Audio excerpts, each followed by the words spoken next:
Hey everybody, thanks for stopping by.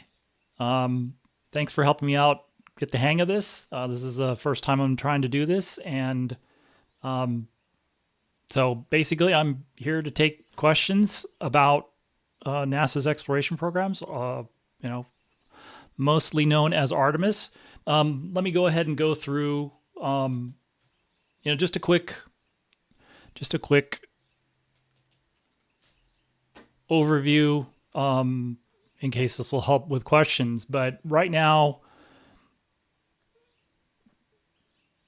Exploration Ground Systems is getting the Artemis II vehicle ready to go. It's basically in two pieces right now. The SLS is, for the most part, stacked in the vehicle assembly building, and the Orion is in the multi-purpose, multi-payload processing facility. Orion is getting loaded with commodities, starting with propellants, and then there's a bunch of other things we can go into that. But then they are also, even though the budget hangs over everything, all of the programs are still preparing for Artemis III, Artemis IV, and then there's even work going on hardware for Artemis V and so on. For Artemis III, you have Orion and SLS they're building the final two pieces of those pieces for Artemis III, which is the Orion spacecraft and the SLS core stage.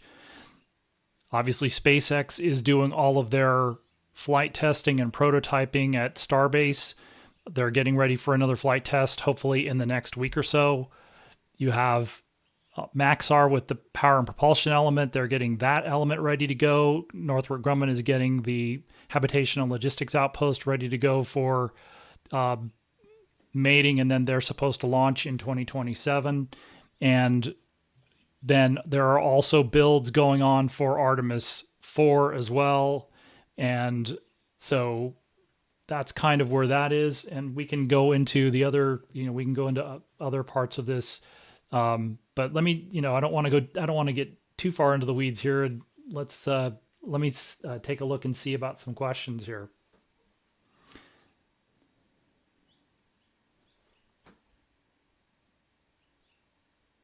Okay, so let me see if...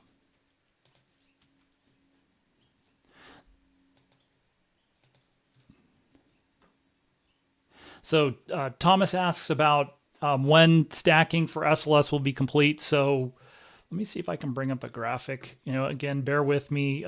This is the first time I'm trying to drive a stream by myself. And so I'm going to try and bring up some pictures here. So I got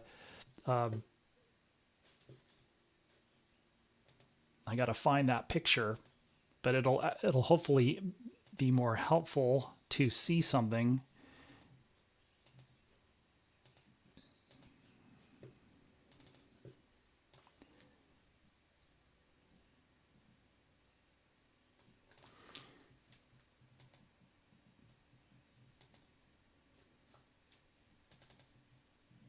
So let's see if I can bring this up in this stream. Okay, so these are the pieces. So you have the Orion doesn't exactly look like that, but these are the pieces of the Artemis II vehicle.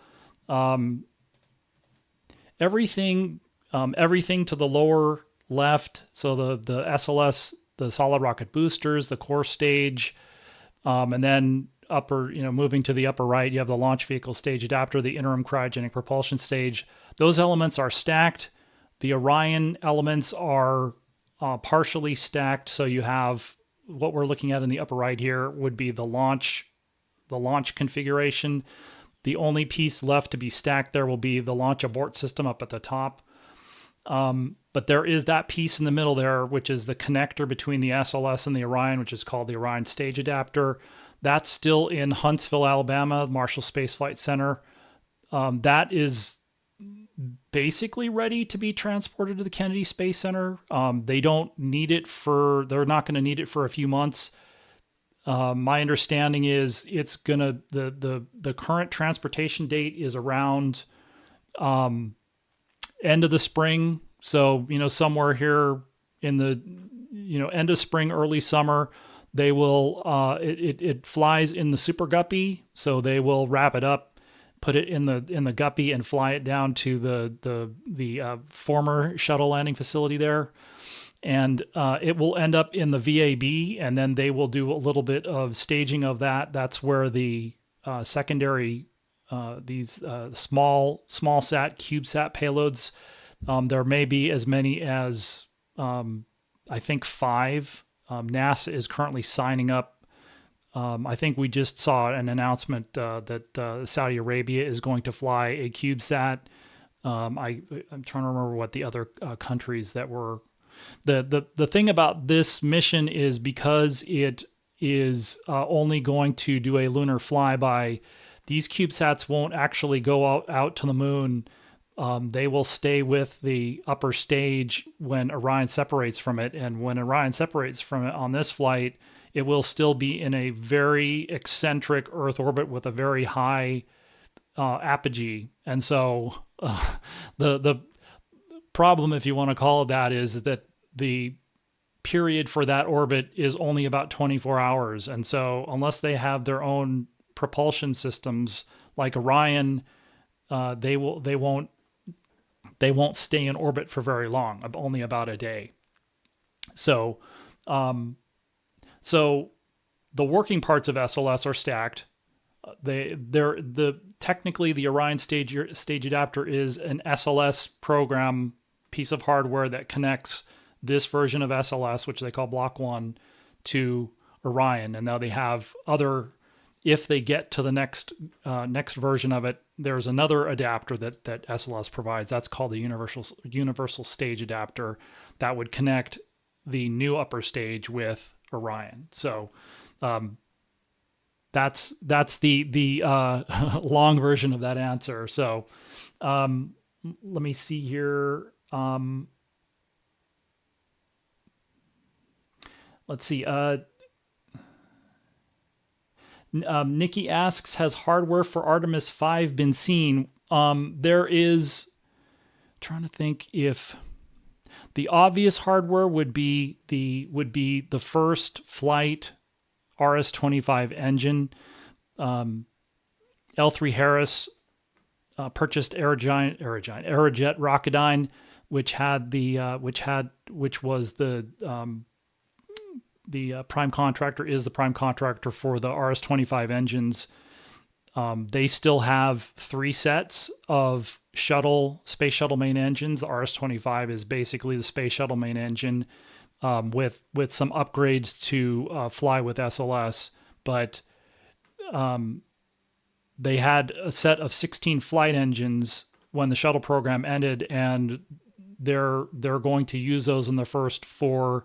Again, I'm with the caveat, obviously, that we have the budget hanging over all of this, but the those engines would fly out through Artemis IV, and then Artemis V would start to use new engines. Now, let me see if I can find a picture of an RS-25 of this flight engine. Maybe I should just go into the browser and see if I can find it that way.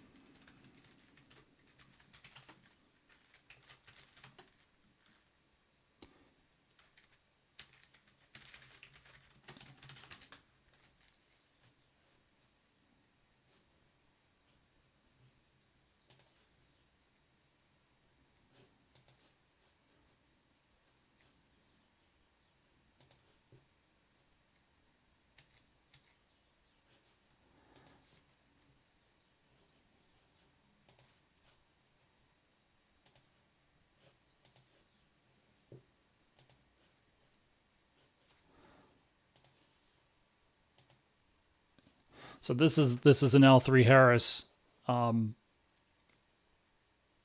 press release, news release. The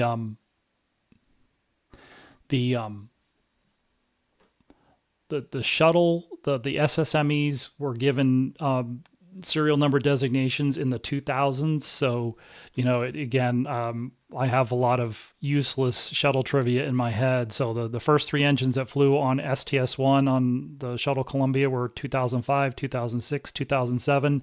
So what they've done with these engines is they're starting order of magnitude higher. So the first flight engine in the production restart is designated 20,001. This is a picture of it being loaded into the it's now called the Fred Hayes Test Stand. It used to be called the A1 Test Stand at the Stennis Space Center in southern Mississippi. So Rocketdyne, now L3 Harris, has a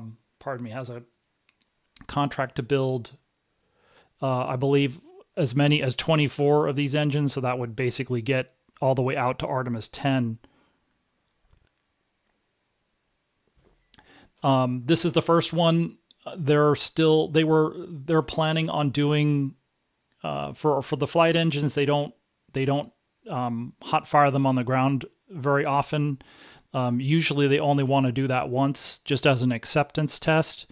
They're planning on doing that hopefully sometime in the middle of the year. I have not gotten, we have not heard of a specific date other than just a relatively basic sometime in the middle of the year is what they're planning. So beyond that, there are some structures. We've seen just the very basic structures for things like the core stage for Artemis V. There are also things like the solid rocket booster cases. I don't know if Northrop Grumman has started loading those, but they have the hardware for those in storage. Those are Shuttle Heritage hardware. But, as Artemis V wouldn't fly until the next decade, and so at least under the current plan. So we have this split now between what the White House wants to do, and we don't know whether they would call that mission Artemis V or not. But let's just assume there's going to be Artemis missions. We just don't know what would fly as Artemis V. But under the current plan, you have some of the structures, the very basic structures for the core stage. You have solid rocket booster hardware that would need to be loaded with propellant. You're starting to see L3 Harris assemble the flight engines for that mission. There is a little bit of the Orion structures for the pressure vessel are being assembled. So there's a little bit of it, but even for Artemis IV, if you step back to that mission, a lot of that it's still mostly structure. It is being outfitted, but even that is still mostly structure. Again, you have some things like the solid rocket boosters, because that process of loading those segments and getting them ready and then putting them into storage, that's a relatively well-known process. And so Northrop Grumman either has the Artemis IV boosters completely done, or they're going to be done probably this year, and then those will just go in storage. And so same thing with Artemis III. Really, for Artemis III, all of the hardware, the engines, the boosters, the adapters, the SLS hardware is done, with the huge exception, of course, being the core stage. But once you get to Artemis IV, then you're still really even there. You're still talking about mostly structures, with the exception of things like the solid rocket boosters. So, let's see here.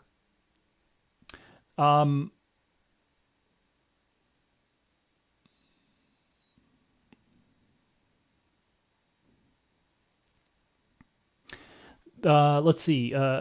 And I apologize for butchering some of these nicknames or real names. What is the current? Let's see.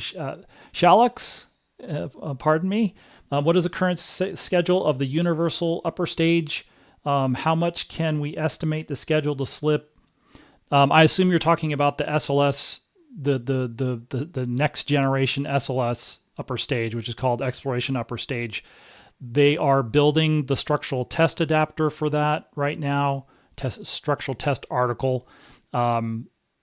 They have most of the structures. They are welding. They're finishing up welding those structures, and then they will assemble those into a structural test article, and then that'll go through that test program at Marshall Space Flight Center.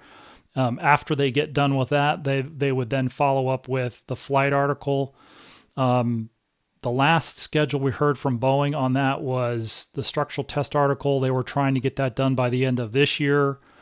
And then they were trying to get the flight article done by, I believe, by the end of next year, by the end of 2026. And then that would go to Stennis Space Center, and it would go through, basically, they call it a green run, which is a design verification campaign. They'd put the stage in a test stand, go through activation of the stage, powering it up, and then they would go through essentially a full standalone countdown and fire the stage and take it through something of a duty cycle. So an upper stage is a little different than, if you remember the green run for the core stage, the core stage starts on the ground, runs for 8 minutes, and then it's pretty much done for the mission. For an upper stage, like any of the conventional upper stages, those will start anywhere from on orbit to during ascent,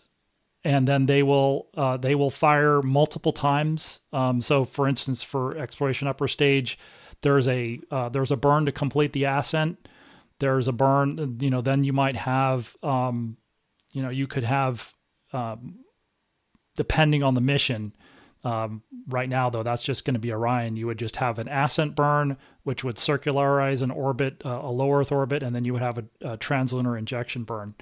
But they would want to test that, where you would fire the stage, shut down, and then you would go through a pre-start, start prep, and then restart the stage in the test stand in order to verify that you can do that. So that's the schedule for that. Was delivery to Stennis end of 26. Again, we'll see how the schedules go. It's obviously become more difficult to tell how they're doing progress wise. So we don't know whether they're going to, basically we're waiting for either an update to the schedule or some milestones to get a sense of how they're doing with their schedule. So, so those will be the things to look for EUS, would be when's the structural test article completed and shipped to Marshall / Huntsville. We would want to, if Boeing is sticking to their schedules, then we'd want to see that here, around the time that Artemis II is scheduled to fly, certainly in that time frame. And then obviously you'd want to see milestones for the flight article. You'd want to see the structures welded. You want to see, some of the sub-assemblies, like the mid-body connects the hydrogen tank and the oxygen tank. You'd want to start to see that put together, and you'd want to see the stage assembled. And then obviously at the end, they install the engines, and then it goes to Stennis. So, but that's where it is right now. And again, for a lot of these things, that's just a general rule of thumb is, what schedule, how old's the schedule? So the schedule that I was just talking about, that's probably on the order of a year old now. So you're either looking for an updated schedule, or you're looking for when's the next milestone. And so for the next milestone would be, we would want to see the welded propellant tanks. Right now, those are in pieces. And so that would be the next thing to look for exploration upper stage. Let's see.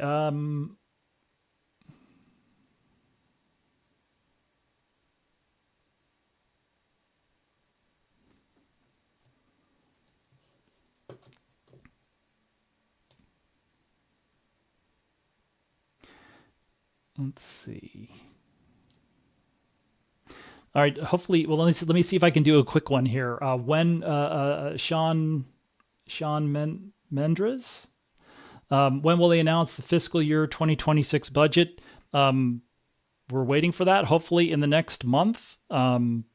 We were hoping, there was some hope that it would be that the full budget would be published, maybe not before Memorial Day, which is basically a week from now, maybe after. But the last sort of, the rumor mill now is June, which is, a couple weeks away, but it could be anywhere in June. So we'll just have to see what happens. But that's, we should have expected it by now, even for a new administration. It's usually somewhere around here, Memorial Day. Maybe it'll be next month, but it's going to be, it should be here in the next, I would say, 4 to 6 weeks, hopefully less than that, but in that time frame. So let's see.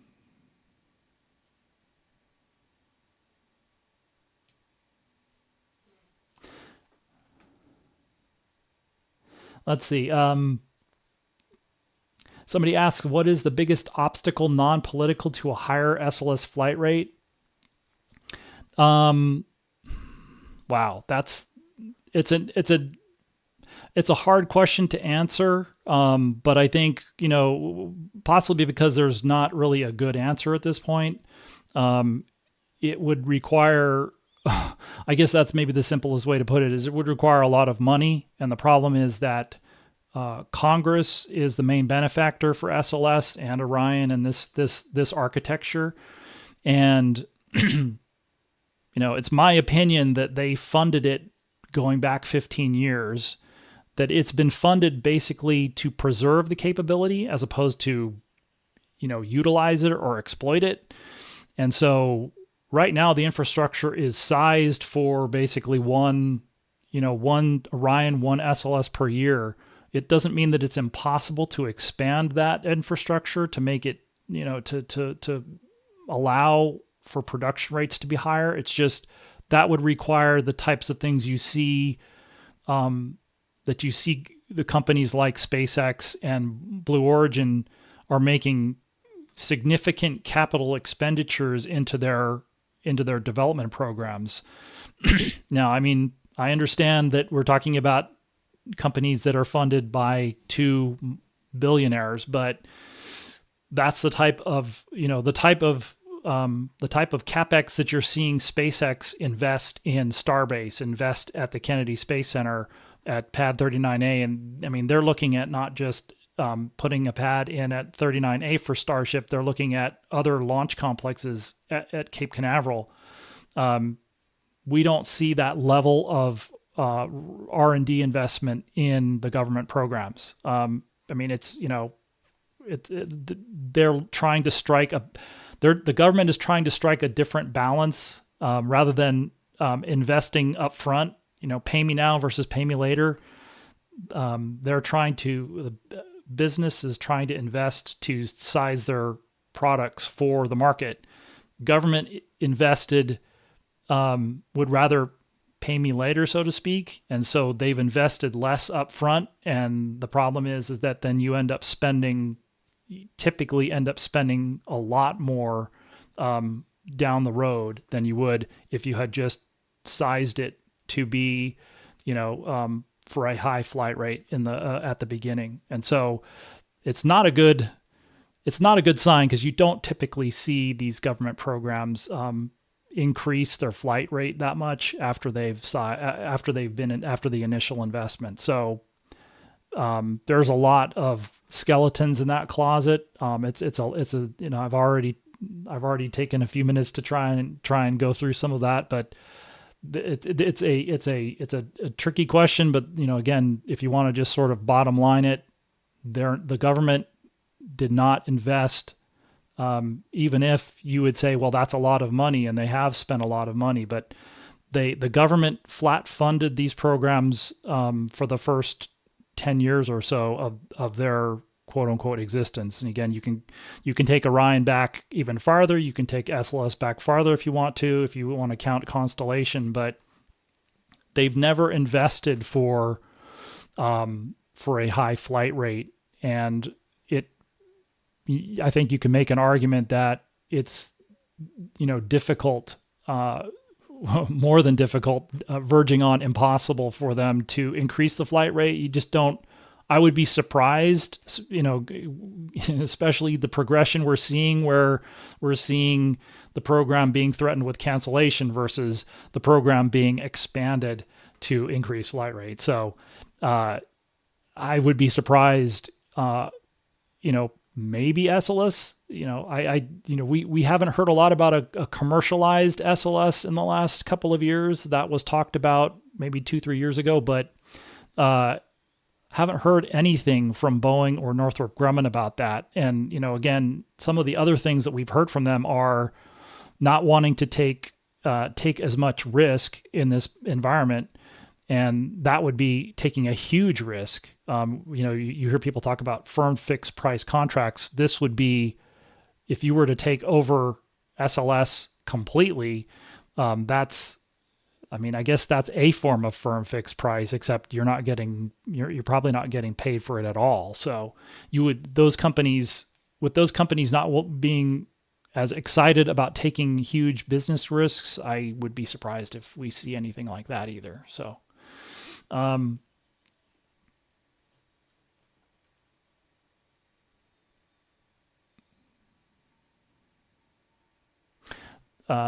Ptolemy asks, have we had any more updates on the gateway mass issues yet? Not that I'm aware of. Unfortunately, we don't get those types of things. Only seem to be brought up by the I'm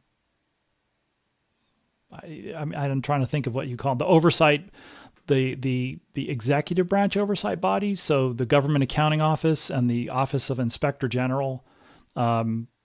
We might see the annual the GAO's annual report on larger NASA projects is this was around the time that it's been released in the last couple of years, so maybe we would get some sort of an update on that. But we don't typically hear from, for instance, the Gateway program about things like that. And now, unfortunately, one of the things that we're seeing now with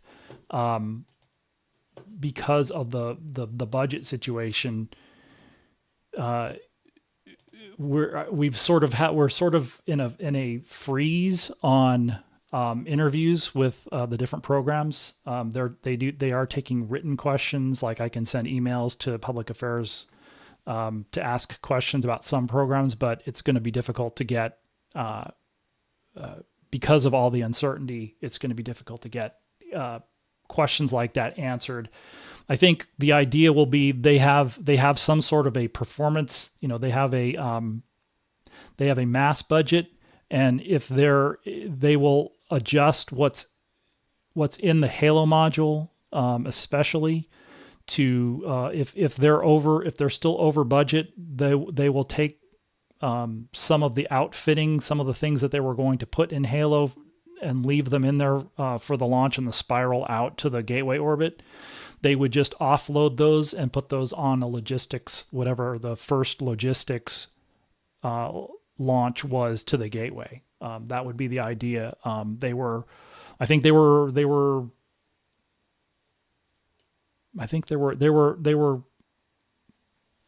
forget if it was 1,000 kilograms but it was the kind of thing that they were going to look at, taking things out of Halo that weren't needed for the spiral out there, and flying them on a logistics, on basically a secondary launch.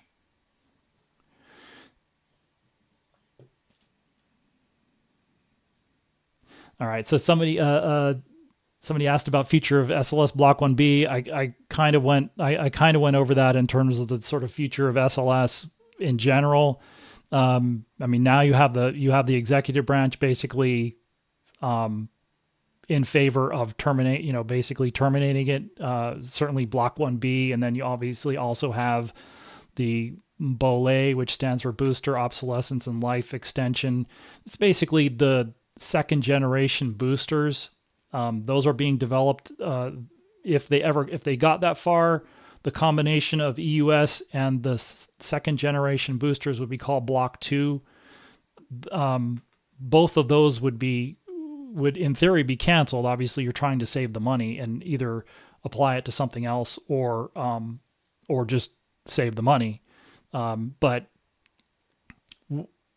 we don't know. We don't have as much certainty. We have the certainty now. We know that the executive branch, the White House, the OMB, obviously the incoming NASA administrator, at least expressed that he expressed the willingness certainly to transition and retire SLS after Artemis III. So we have that certainty. What we don't have the certainty about is what are the different groups in Congress. I mean, specifically the ones that the oversight committees. We saw the Senate Oversight Committee, and then you also have an Appropriations Committee, and I talked about that in the video that I did that was released today. We're going to hear from the Appropriations Committees once the full budget comes out, and then Jared Isaacman would go up and testify to those committees. And in theory, we would get a better sense of what the Appropriations Committees, where they stand on canceling all of these programs. But it's certainly not. It doesn't increase the optimism about these programs' long-term future. Now that you have the White House, basically looking to retire them. So, we don't know what the outcome's going to be, but and we need to wait and see what Congress says. So, and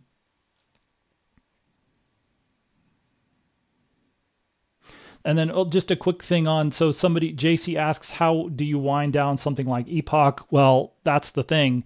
That EPOC stands for Exploration, Production, and Operations Contract. They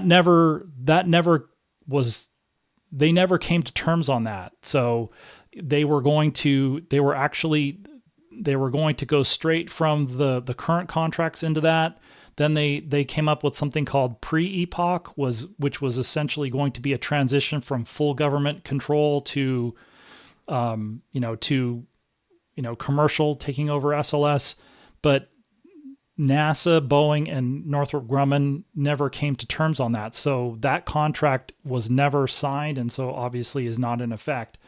They're still operating on the existing contracts that they have, which in a way makes it easier for parts of SLS for the executive branch, for instance, to come in and say, well, I don't want to exercise any more options for more SLS, specifically like core stages or exploration upper stages, because I want to retire them. So I'm not even sure, I was expressing earlier my doubt that Boeing and Northrop Grumman would want to enter into something like EPOC at this point.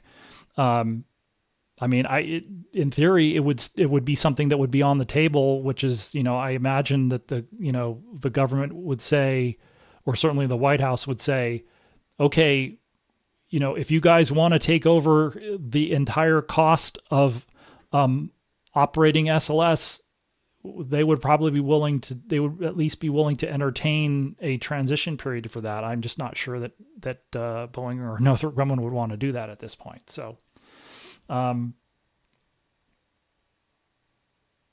let's see.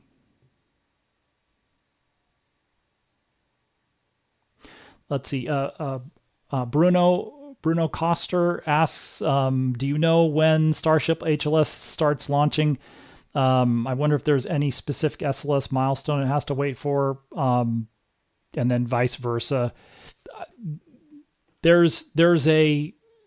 I recently released a video, and it's something that we'll go over,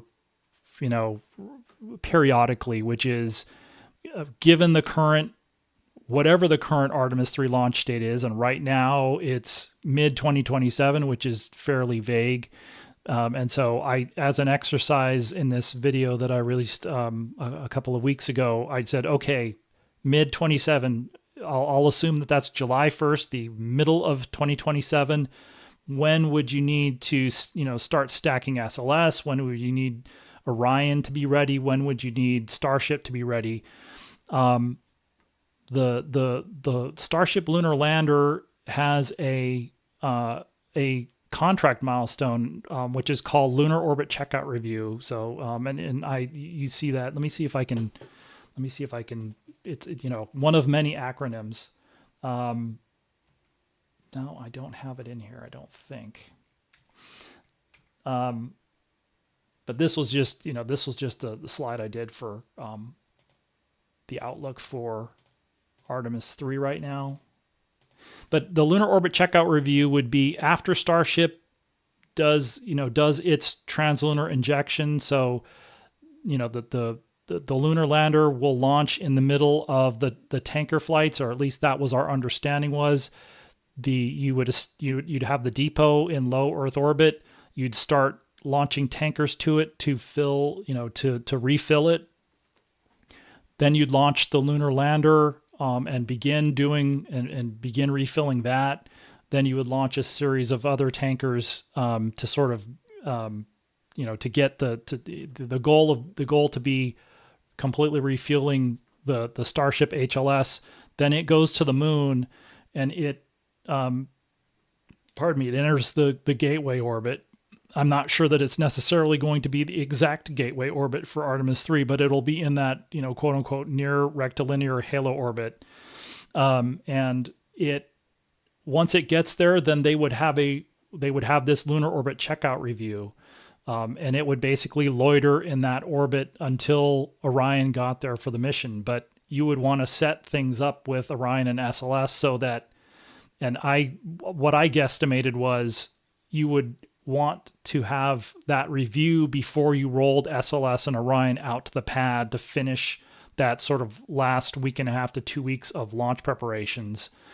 And what they'll have to do is there's also going to be it's a rendezvous. It's a lunar. These are lunar launch windows, and so as we're going to see with Artemis II and as we saw with Artemis I, you have to time when you launch with where the moon is, and in the case of this particular version of SLS, you also have to time it with where the northern hemisphere is, because that's where they're launching from. So how I sort of had it mapped out was you would want to start launching the tankers about 4 months before your targeted launch date, and then you'd have some ability to adjust. Obviously, Starship there's a requirement that the Starship has to loiter in that orbit, has to be able to loiter in that orbit for a month or two, so that you get a little bit of leeway. So the idea would be they would need to be able to exploration ground systems would need to be able to sort of have SLS and Orion flowing towards rollout to the pad. And you'd probably want to get a little bit ahead of that. So they might be sort of sitting and waiting for that. But, as we saw with Artemis II, and, at the end of last year, we were talking about, well, when do they start stacking the boosters because they had that clock? Well, now it sounds like they're a little bit more comfortable with with being able to extend that, I guess, based on the Artemis I experience. And so, assuming that they can sort of dwell in the VAB to some extent, which we're going to see a little bit of, assuming that the Artemis II flow goes the way that it's going. I think the idea for that one is you have Orion is a little behind SLS, so SLS will do the test and checkout of SLS, and then they'll sit and wait for Orion to come and be stacked on the vehicle. And so you might have a little bit of that where, if Starship gets ahead of SLS, for instance, and Orion, they might hold on launching the lunar lander just for, again, it also depends on things like the flight rate for Starship at that point. So we'll just have to see. And obviously, again, 2027 we don't know how realistic 2027 is at this point either. So, but there will be a lot of time to talk about that. It'll certainly be, hopefully we will be talking about, tanker launches and things like that. Obviously there's a lot of work to do before then for Starship. You still have the propellant transfer demo. You still have the uncrewed lunar landing demo. And so there's a lot of work there. And then for the two pieces of SLS and Orion that need to be built, those still need to be finished. And we don't necessarily know when they're going to be finished next year. As you can see on the screen here, it's not clear about the SLS core stage, where that's going to end up at this point. It's been a while since I got an update on that, but we did just get an update on Orion. They're basically shooting for the end of 2026 for it to be done, and then they hand it over to EGS just like they just did. They just handed Orion over for Artemis II to EGS at the beginning of May. So now they're shooting for the next one. That would be about 18 months, give or take. The next one would be ready to hand over to EGS in that time frame. So I think right now where everything is, everybody's just pressing independently of each other, or they're trying to do the Orion build.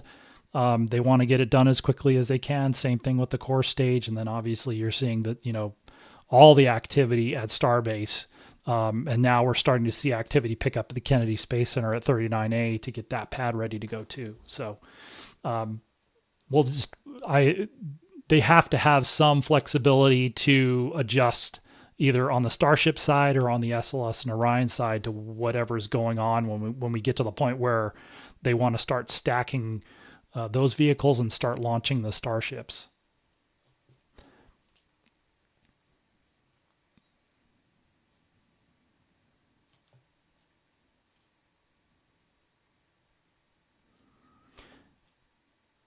Let's see. Just a quick question. Nikki Janofsky, I apologize. How often will you do these streams? If I'm doing a decent enough job and there are people who are interested, I can we can do these. We can do these periodically. I guess it just depends on how much interest there is. So,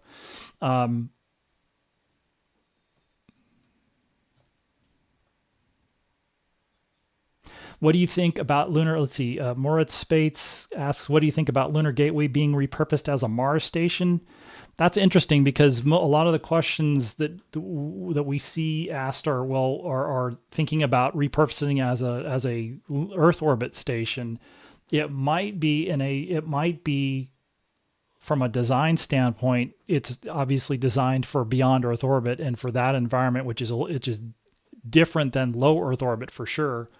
I think the problem with the Gateway as it exists right now is, it's probably meant more as a, they talk about crew tended or man tended station. I think the idea is in theory, if you had enough crew vehicles flying to it, you could have some crew that stayed on the station and some crew that went down to the surface. But I think the intention would be, if you're flying 4-person crews to the moon, that eventually you get to the point where they're spending all of their time predominantly on the surface. So if you had like a 6-month crew rotation, you would want to spend and you were going to use the Gateway, which of course we don't know now, but you would want to spend, maybe a couple of days at Gateway to just sort of, to hook up with the lunar lander, and then you go down to the surface, and then you spend all of your time on the surface for the most part, and then you would go back to the Gateway to get on, to do the train transfer. You transfer from the lander back to your your taxi to go back to go back home. So the Gateway, especially the modules we have right now. You have the Halo, which is not, it's a relatively small. The iHab is also relatively small. how much time you would want to spend in that. Would you want to spend months in a spacecraft like that? Especially, it will be interesting to see if we ever got to a. We don't have real good graphics. I had asked the HLS program last year, could we get a render of Starship with the gateway? Starship might have more habitable volume inside of it than the gateway, and so even though their systems might be better designed for a beyond Earth orbit environment and transit to Mars and back, the question is it big enough for a 18 month long mission, something like that, and that.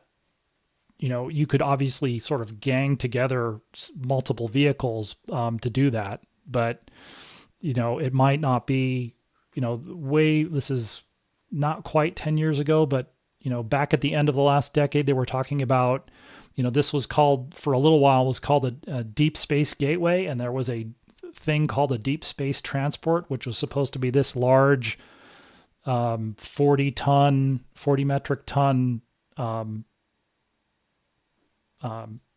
spacecraft that they were thinking about, that they would fly. They would do missions. They might do again, like a year and a half long missions where they might go in to the inner solar system to do like a Venus flyby, and come back into that into the cislunar space, into that area, or go out to Mars, for instance. But I think it will be interesting to see with Starship, for instance, if they're really going to be going here in 18 months.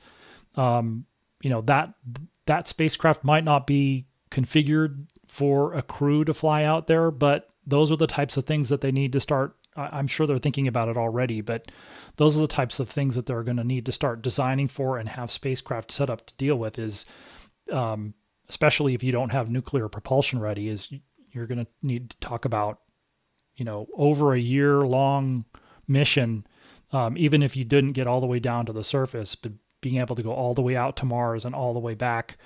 How much room do you need, and how much, there's all sorts of things to think about beyond that. So, I think the biggest problem with Gateway right now is it's small, and then how are you going to provision for all the food and all the consumables that you would need to fly let's say it's a 2-year long mission. How where are you going to store all the food, all the water that you need?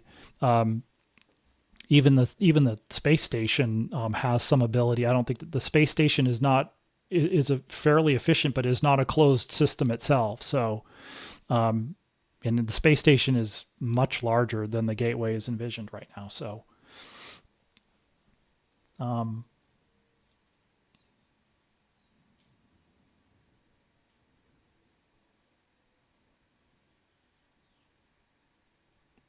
let's see, Ron's. I mean, it's an interesting question. I don't know that I can necessarily answer it. How much of Orion does Lockheed Martin own control, and could they offer Orion in any commercial follow-on program? I think it's probably, at the moment, they probably don't. They own some. This is something that is media stuff. It's sort of inside baseball, but I bring it up from time to time, talking about export control or limited data rights, and we're seeing that now with NASA programs. And so, the short of that is, they have some proprietary control over some technology with Orion, but I think similarly to SLS, at least conceptually, I think if Lockheed Martin went to the government and said, can we buy out Orion from you guys? I think the government, certainly the White House, would be interested in doing that. Again, I don't know whether they would be willing. One of the things, especially with the traditional government contractors, that we heard a lot of about 10 years ago when you saw the commercial crew program, ramping up was, quote unquote, skin in the game. And so if you're talking about a fully commercial Orion spacecraft, that isn't just a little skin in the game. That's, taking it over completely. There would obviously be some, I don't even know what you would call it, but things like some of the things you see with Boeing Starliner, they're using the mission control facilities at the Johnson Space Center. So you might see something similar like that. They're not just using mission control, but there's also training facilities and so on. Lockheed Martin does have some facilities in the Denver. They have several facilities. Well, not several. They have facilities in the Denver area, and so I don't know whether they would need to build those out or whether they could continue to lease the facilities at Johnson Space Center. But it's definitely an interesting question. I think, again, it's kind of similar to SLS, which is, would they want to do that? Are they willing to take on that business risk, financial risk in taking that over? Right now, Orion's only sized itself to fly once a year. Maybe they could do better if it turns out that they're able to reuse they're able to reuse as much of the crew module as possible. But you're still talking about an agreement with the European Space Agency for the service a large portion of the service module anyway. So, but I think that's really what it comes down to to start that conversation is, does Lockheed Martin want to take over full responsibility and accountability for that program? And that you have to start there. And the same thing with SLS. I was using Deep Space Transport is also the name of this joint venture that Boeing and Northrop Grumman started when they were talking about that SLS production contract. So again, the question for SLS would be, do those two companies want to take over the full financial cost of owning and operating SLS? And so that's, based on what we've seen the last couple of years, it seems very unlikely for SLS. For Orion, I don't know, but it certainly is an interesting question.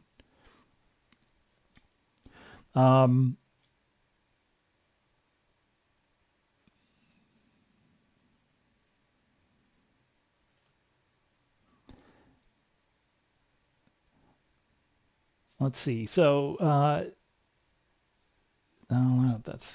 there's an Elon question in here. I saw somebody phrase it pretty well, which is, well, again, obviously he's very controversial, but I think somebody said, he does everything he says he's going to do. It's just late. And so, I mean, even with Starship, it's hard to, even with as much progress that they've demonstrated. I mean, I've been impressed with, not necessarily the schedule, but I've been impressed with how far they've gotten with returning at least the first version of the ship, all the way down to a, pinpoint, splashdown, so to speak. So, it's a lot harder to be skeptical about that than the schedule. But I think that's where this is going to be the political, all of the sort of political questions are going to be about this, is because if the White House wants to transition and retire SLS and Orion, but they want to do that after Artemis III. Again, I've been starting to raise these questions in my videos. Well, what happens if Artemis III isn't in mid-2027? Because obviously, if that really did come about, then that would sort of be the best case scenario for the White House. Is they're done. They're mostly done by the end of 2027, and then they can go into a very sort of hard, abrupt transition and retirement and have that funding draw down very quickly. But what if that's not until 2028 or 2029? That could be a combination of, issues with Orion, with SLS, with Starship, with the Axiom spacesuits. And the thing is, it's probably going to be difficult to, you can't just furlough everybody for 18 months, for instance, and lower the budget for SLS and Orion for, let's say they fly Artemis II next year, 2026. You can't necessarily kind of mothball those for 2027 and 2028 if you're not going to fly. You're still going to end up spending a significant amount of money.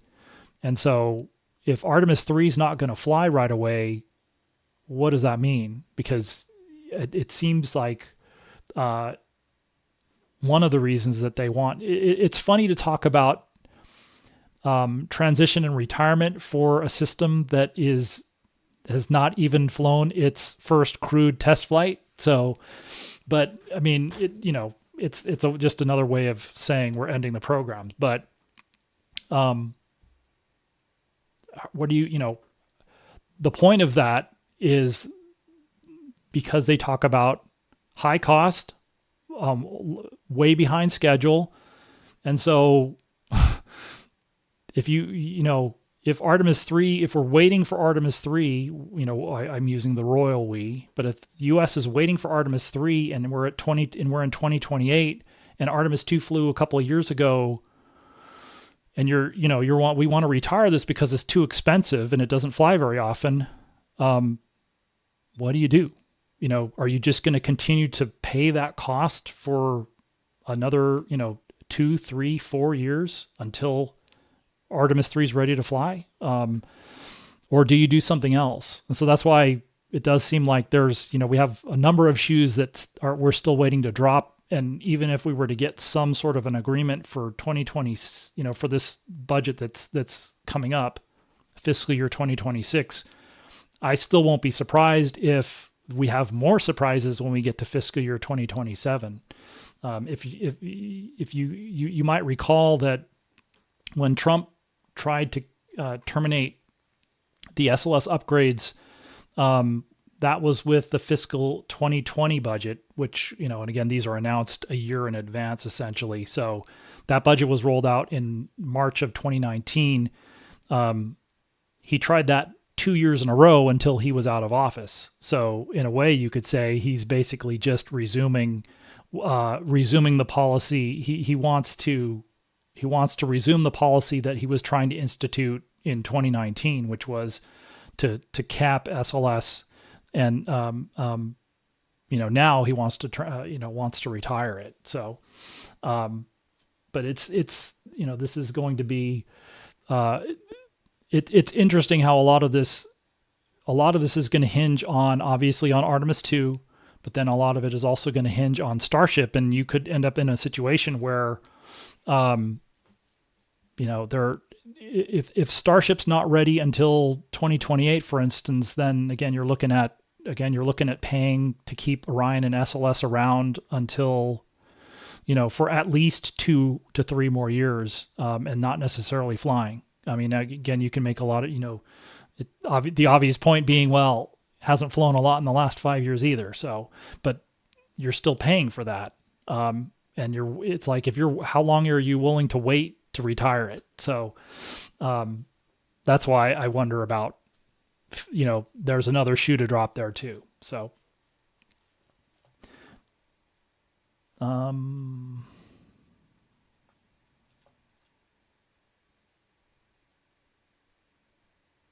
Mr. G asks, how much roughly would need to be paid out upon cancellation of existing Artemis IV plus, Artemis IV and beyond contracts? How would that get funded? Let me see if I can bring that up. I don't know the specific answer, but I can show you. This is actually similar to. There are some similarities to the fiscal year 2011 budget, and that's when President Obama he proposed basically to terminate constellation, and that actually did end up coming about as a result of the compromise with the Congress at the time. But he just basically built an account called Constellation Transition. Let me see if I can bring it up. Okay, that's not too bad.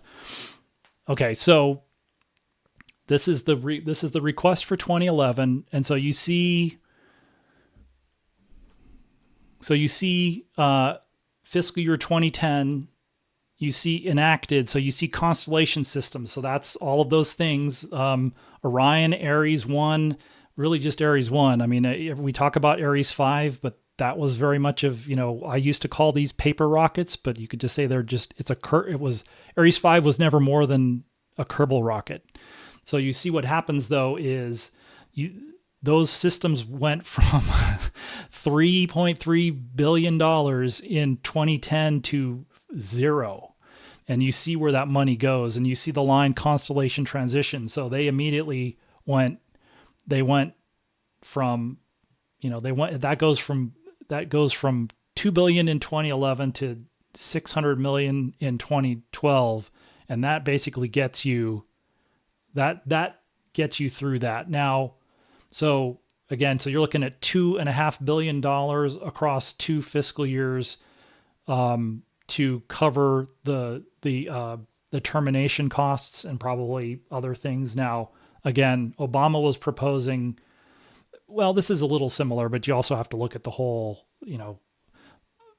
that was a different budget proposal for science, for instance. So there's a lot of other things going on. And one of the reasons that I bring up the science budget is because the politics are going to probably end up tying these together in odd ways, although politics is always odd. But this would be the idea anyway, which is we don't know how much the termination liability would be, but let me see if I can bring up the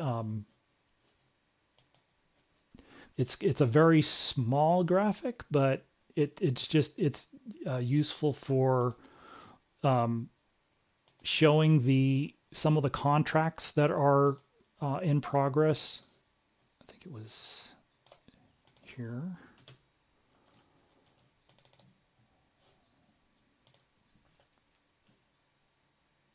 Let's see if it'll switch.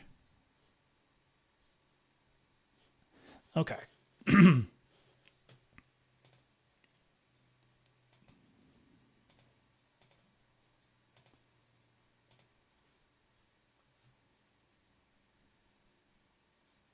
Oh. All right. Well, apologies. I'm just trying to bring these up and keep the right window up.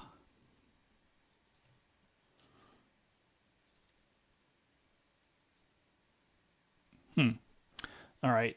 I was getting double views here. So I apologize. This is a little, again, this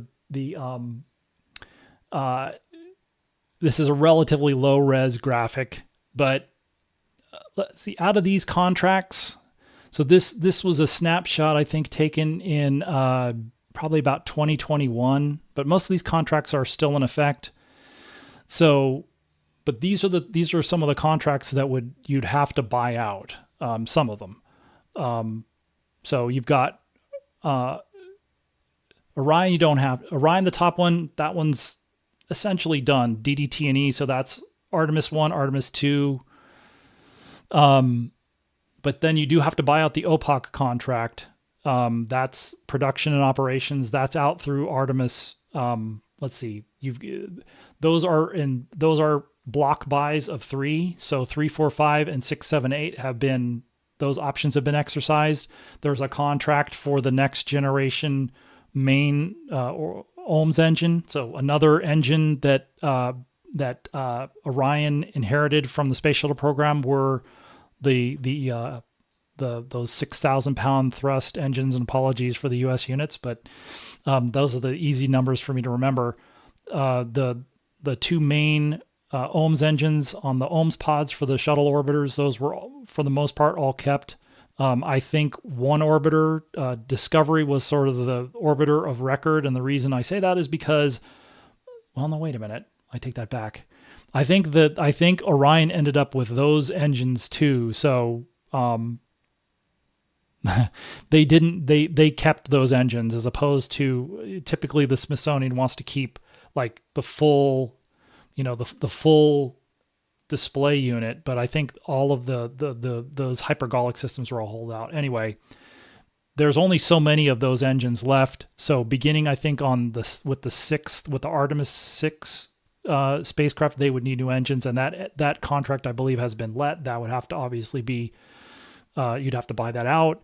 For SLS, if we just go straight through here, LVSA, that'll only go through Artemis 3. That will just conclude.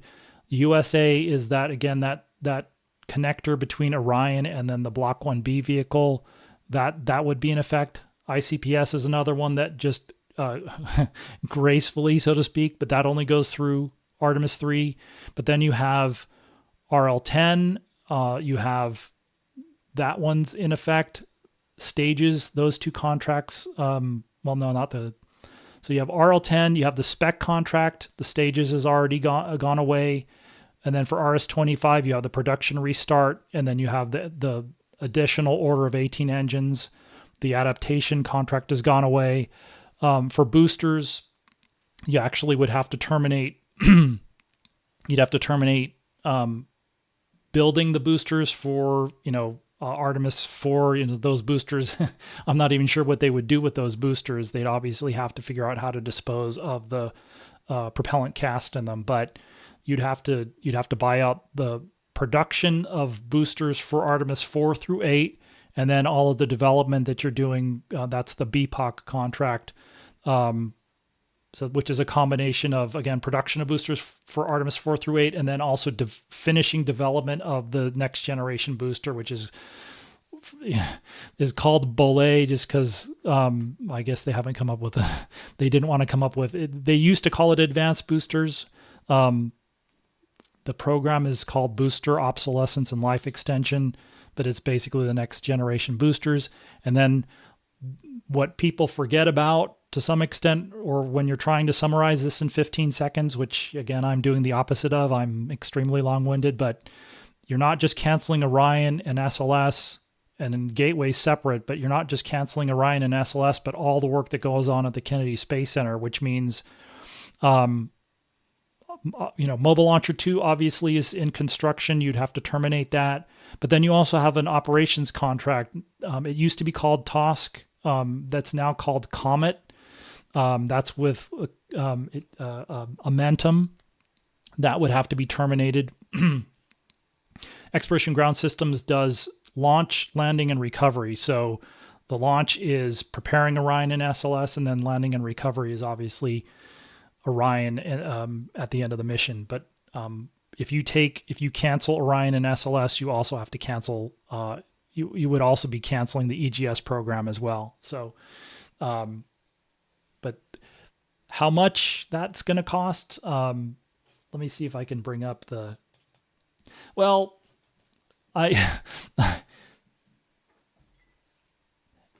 if you guys have seen me on some of the old NSF live streams, yes, I tend to be long-winded. So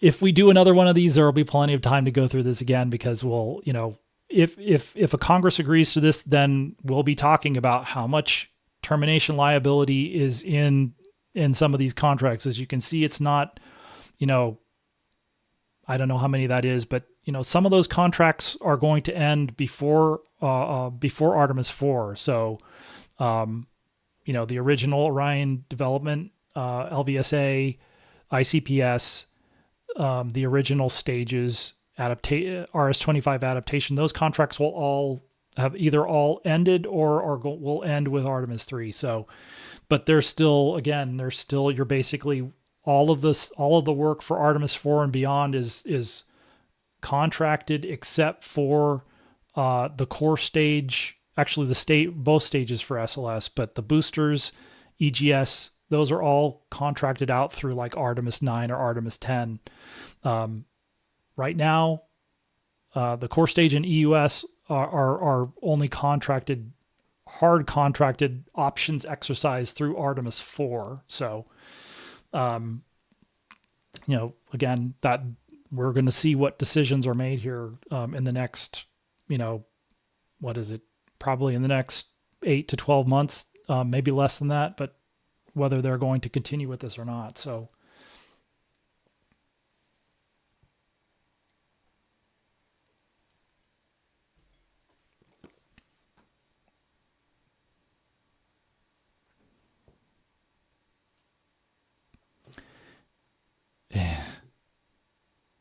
I'm sort of bouncing around here. So somebody asked, do you think that Doug Lavero's shenanigans screwed the HLS selection process? I mean, these are just opinions. I don't think. I think what's interesting. What would have been interesting is whether how much latitude NASA had. It's hard to buy because we're looking in hindsight at what's happened in the last 5 years. It's hard to see, and I don't know that he's been asked. It would be interesting to ask him what he was thinking in that sort of January, February 2020 timeframe. But he did we saw in hindsight a couple of moves where he was looking to, because he was so focused on flying Artemis III by the end of 2024, and he seemed to be starting to make moves that were where he was looking at flying a fully ground integrated HLS spacecraft on a SLS Block 1B, and obviously doing all of the work involved in making that happen. And so again, with hindsight, you have to wonder, this is where it kind of we get into this gray area with Congress, which is, how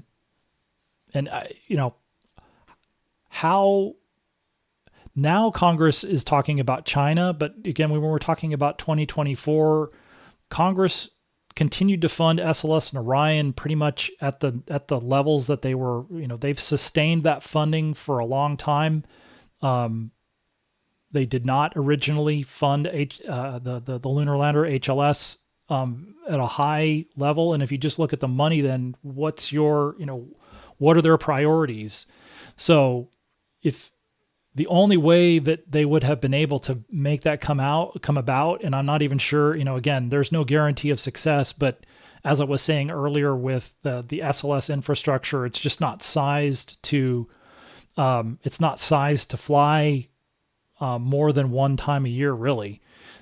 They would have had to make a huge investment, obviously dollar-wise, to expand that infrastructure. And the question going, again, in hindsight is, would Congress really have been willing to spend that kind of money? Because, the flip side of what we're seeing with the White House budget is, you don't see Congress making, we haven't seen a lot of proposals to double NASA's budget. It just, that only ever happened once with Apollo, and it never happened again. There were a few White Houses that proposed that, but I guess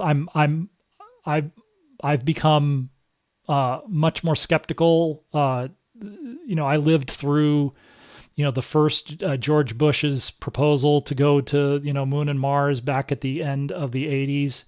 And I have never seen the appetite from Congress to spend much more than they're spending. You could say, again, if you set aside the proposal for this year, Congress was spending approximately $25 billion across all of the NASA directorates.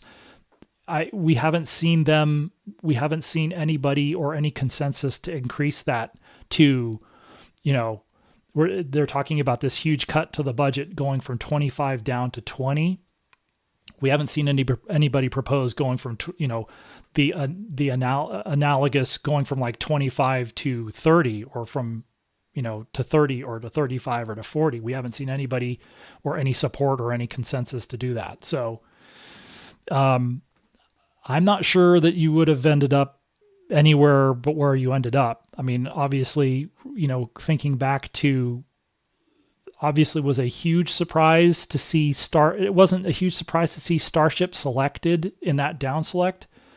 What was the surprise, I think, for the most part, was that they were the only provider that was selected, that it was sold, that HLS option A, which is the Artemis III lander, that was sole sourced to SpaceX. And it made a lot more sense when you looked at the source selection statement, and they don't have the money. And so that was, it's hard to see an alternate, coming up with what you would have needed to make any other alternate reality. And again, the Loveros, we never heard, because obviously the controversy came up and he was and he resigned. We never, but that was the only alternative that we heard a little bit of whispers about, was a fully integrated on the ground lander, and you launch it on a Block 1B cargo. And so you end up with this dual launch where you launch the lander on a SLS Block 1B cargo, and you launch the crew for Artemis III like you're going to do on an SLS Block 1. But again, there was never any money to do that either. So, but it is one of those interesting what ifs. So let's see.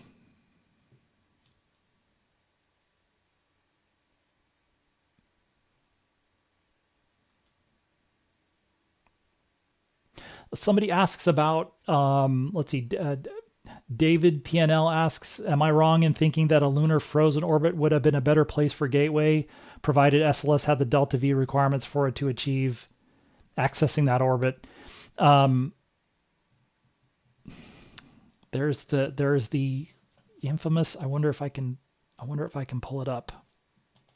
There's the infamous cislunar stagings orbit, or cislunar staging orbits paper, and that was one of the things that was I don't know if this is the right one though.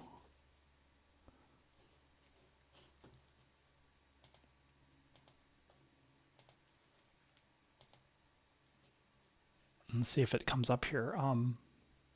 It might take a couple seconds for this to show up. Hopefully and so I'll kind of wait for it to show up.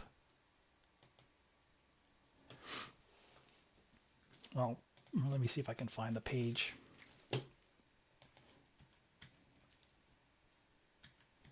But there's a table, or there maybe it was in.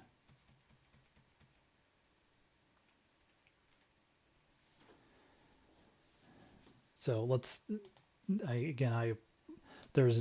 obviously a lag in the stream here, but hopefully this will come up eventually. But I just brought up so this is this was a 2016.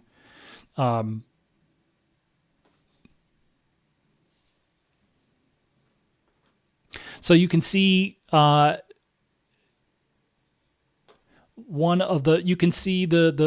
they called unfavorable for the frozen lunar orbit had to do with the communications, and so that just gets into requirements and I guess risk. That would be something that would be an interesting question, is what are the trade-offs there between, obviously, Apollo was low lunar orbit. And so there was, if you go back and look at the transcripts or listen to the air, space to ground or air to ground between mission control and the crews, there's a constant AOS, LOS, there's a constant see you on the other side. And so you can see in this table that the access is probably in the same, same order of magnitude. So that, looking in the lunar axis, the velocity, the performance requirements are pretty similar. But they're saying, basically what they did not like the frequent occultations. Basically you're just out of communication. They don't talk about, that's a communications thing. They don't talk about,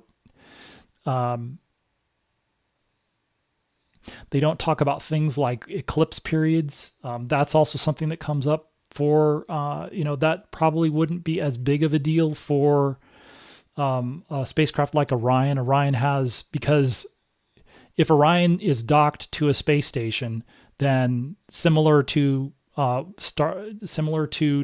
and Starliner, but obviously Dragon is the one. But when Dragon docks to the space station, it's basically, it's powered down and it's basically sort of dormant, and so you wouldn't have the eclipse issues that you would when the spacecraft is fully up and running. So I don't know if this is just, if it's purely communication, but those were the sort of the buckets that they chose for evaluating these different orbits. And so, I think there are a lot of people who are advocating for a low lunar orbit. But there may be other orbits, I think if you take away the propellant issues, if you can resupply propellant and resupply, then you don't necessarily have the issues. So again, for Orion can only do about 1,000 meters per second of delta V after after it's or with what it has. You're still protecting for performance issues and so on. So it would have theoretically more, but I'm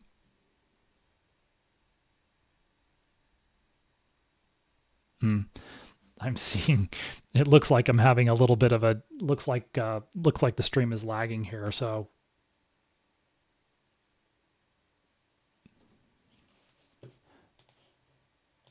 hopefully this is a temporary.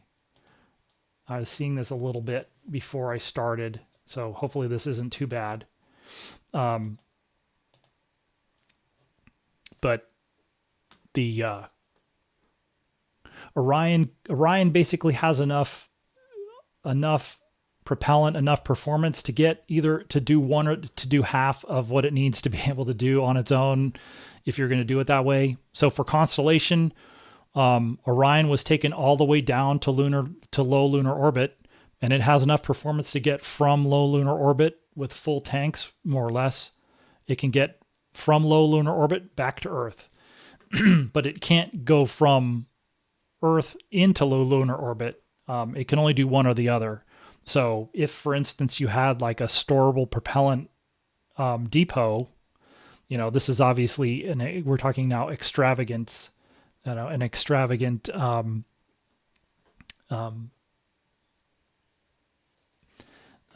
infrastructure at the moon. But if you had something like that, then in theory you could refuel Orion. Obviously, you'd have to modify it to do that.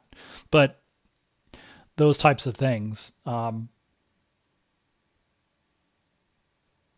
And so that's where this near rectilinear halo orbit came from, is because of, your SLS comes into this still a little bit, because with the version that flies through Artemis III, Orion is right at the edge, at the maximum performance for this current Block 1 version of SLS with this interim cryogenic propulsion stage. It can just barely get Orion to TLI, and that means then Orion has to be able to get into and out of the gateway orbit from where it is, and so that's where we got to. So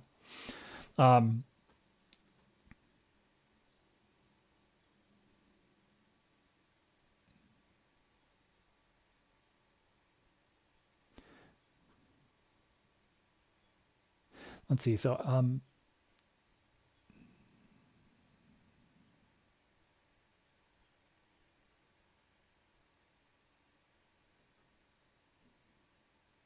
let's see. So Brady G111 asks, isn't SLS pretty much all built for 3 and 4? Makes no sense to cancel. The boosters and engines for 3 and 4 are done. They're ready. But then that's the issue. So what's missing for 3 and 4 are the stages. So for 3, the core stage is, it's more than half done now. I would say it's probably about 2/3 done at this point, but it's not done yet, and it's not going to be done. It's very unlikely they're going to finish it this year. So it's, they aren't going to need it until 27, but it won't be done till next year. Again, realistically, the one for 4 is even farther down the road. The one for 4 is still just structures, and then you also need the exploration upper stage for 4. So it's not,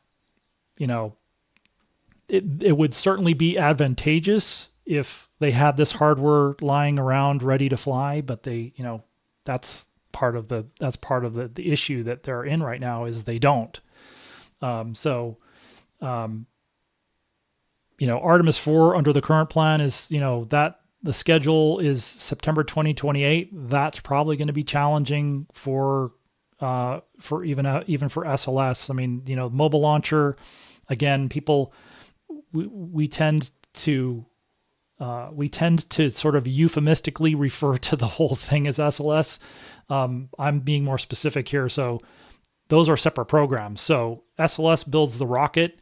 Exploration Ground Systems is building Mobile Launcher 2, even though that is a launch platform and umbilical tower only for SLS.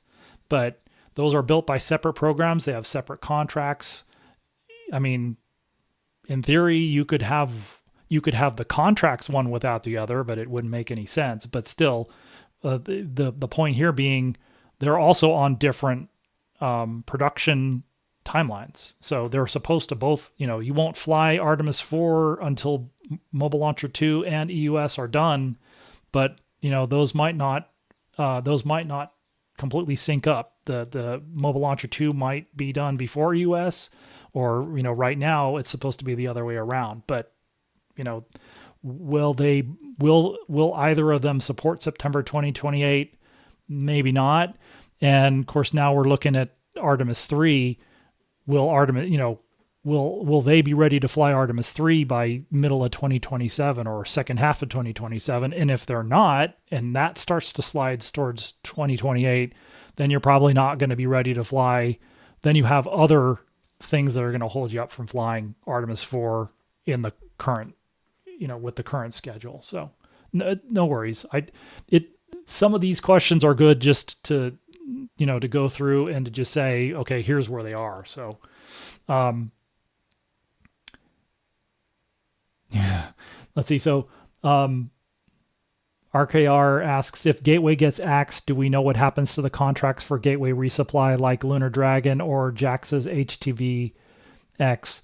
I think taking the last part first, I believe the HTV-X is going to also be used for space station supply, but of course, you have that is also end of life is supposedly coming up for that too. Same thing with the European service module. I'm not sure exactly how, everybody wants to sort of take a wait and see. And I mean, I understand why nothing is a done deal yet. The White House is proposing that these things be retired. And so it's not a guarantee. We don't have an outcome yet. And so I think there's obviously some people who are hoping that it doesn't happen. But if they did go through with this, then they would just have to start negotiating. I think somebody was mentioning, Maybe those contracts could be renegotiated. Maybe that's another compromise, would be to do some sort of a renegotiation of some of these contracts, for something something in between what you have planned right now and full retirement, for instance. But at the very least, if they were to say we want to transition out of the current architecture after Artemis III, then yeah, there's a lot of contract negotiations are going to have to happen.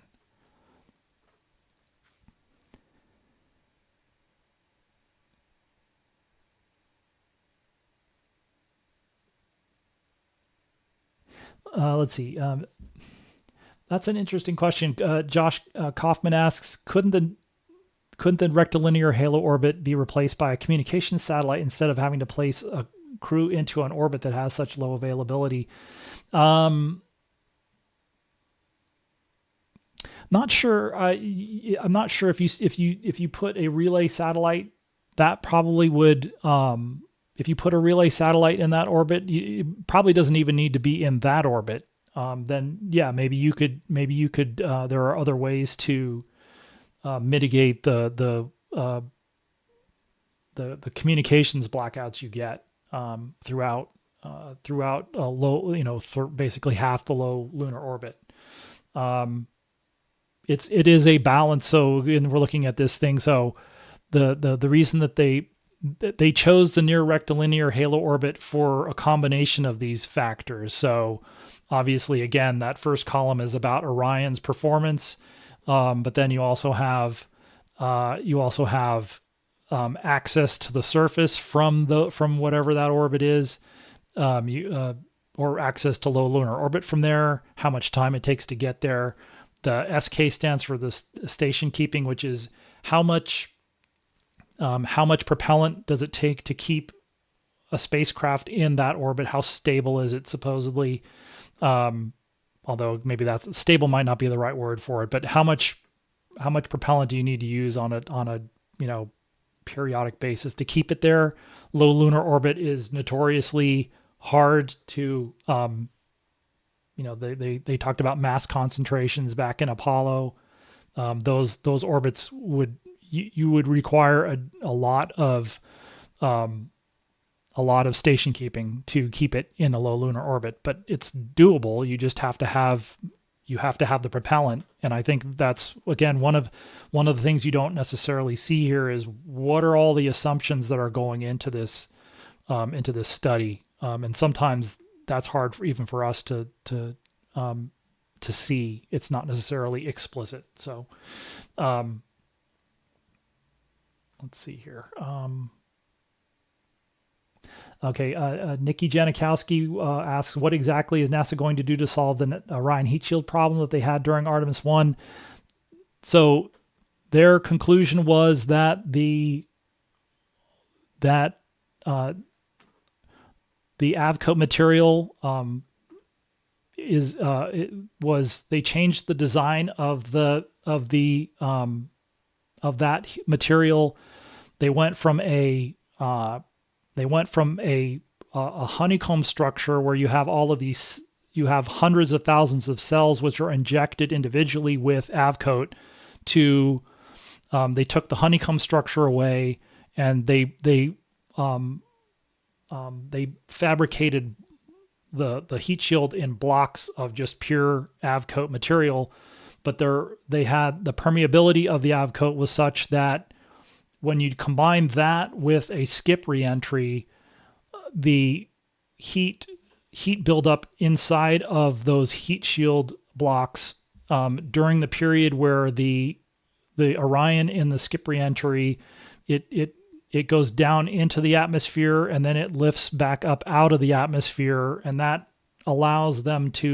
gives them more flexibility in terms of landing splashdown locations for recovery.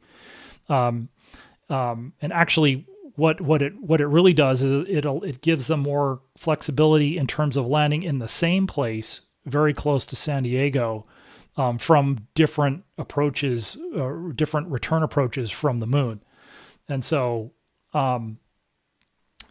what what they did was they believed that the root cause had to do with the low permeability of the material. So the heat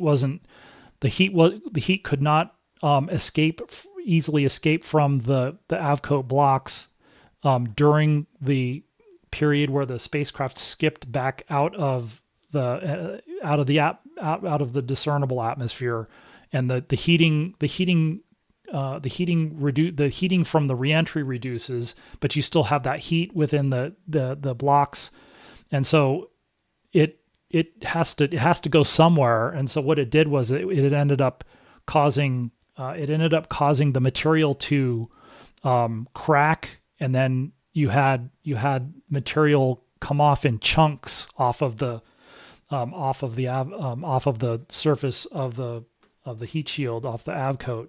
So they have the same design for Artemis II. What they're going to do for Artemis II is they're just not going to fly a skip reentry. They're going to fly what's more like an Apollo style reentry. So they won't come back out of the atmosphere. In theory, you'll reduce that heat soak, because you'll just be ablating away the heat shield constantly. You would not have that. You would not have the behavior that they saw on Artemis I occur. And they did a lot of testing. So they tested to try and reproduce the behavior they saw. And then for the fix was to come up with a formulation of the avcoat that had more permeability. But they also tested the existing lower permeability blocks in a no skip type. And I mean, it's not purely no skip, but very little lifting reentry, and a lot more like Apollo. They tested the current design with that type of a reentry, and so they decided to go ahead for just Artemis II, because this is the only heat shield that they have with that design anymore. So they're going to fly Artemis II. They're going to do this. They're going to do that reentry. They tested it. They were able to reproduce the Artemis I behavior. They were able to tell the difference between, looking at an Artemis I type reentry with permeable and not permeable blocks. And then they tested the not permeable blocks with an Artemis II style reentry. So that's kind of, and again, I'm obviously a lot of hand waving here, but the idea is that's why they believe that they can fly the heat shield as is. And then for Artemis III and beyond, they had actually already built the Artemis III heat shield, so they basically had to throw away the avcoat for that. So they sent that heat shield to Marshall, and they stripped the avcoat off of the Artemis III carrier, and they've finished building a new set of blocks with a new formulation, and they're now going to start building that heat shield, bonding those blocks to the heat shield carrier again. So it's sort of a twofold approach to dealing with the issue that they saw on Artemis I. So that's a very long-winded summary of what they're planning on doing.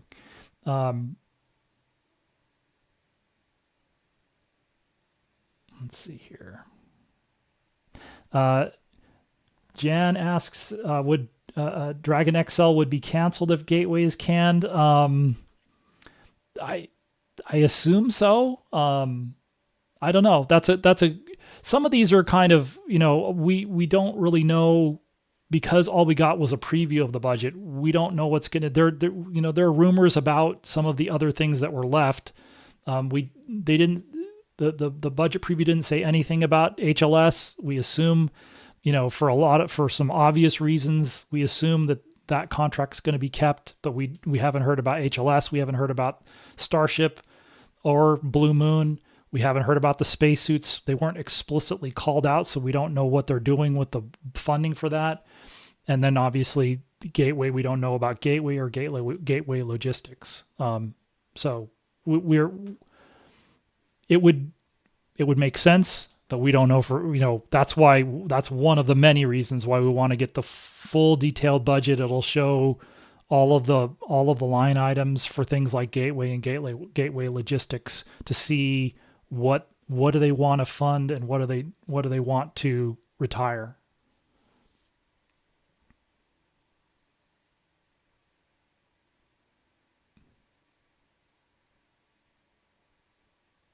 Let's see. Adam Cat asks, do you think if they cancel SLS for Artemis, they will keep Orion like they did for Constellation and look at commercial launch vehicles for Orion?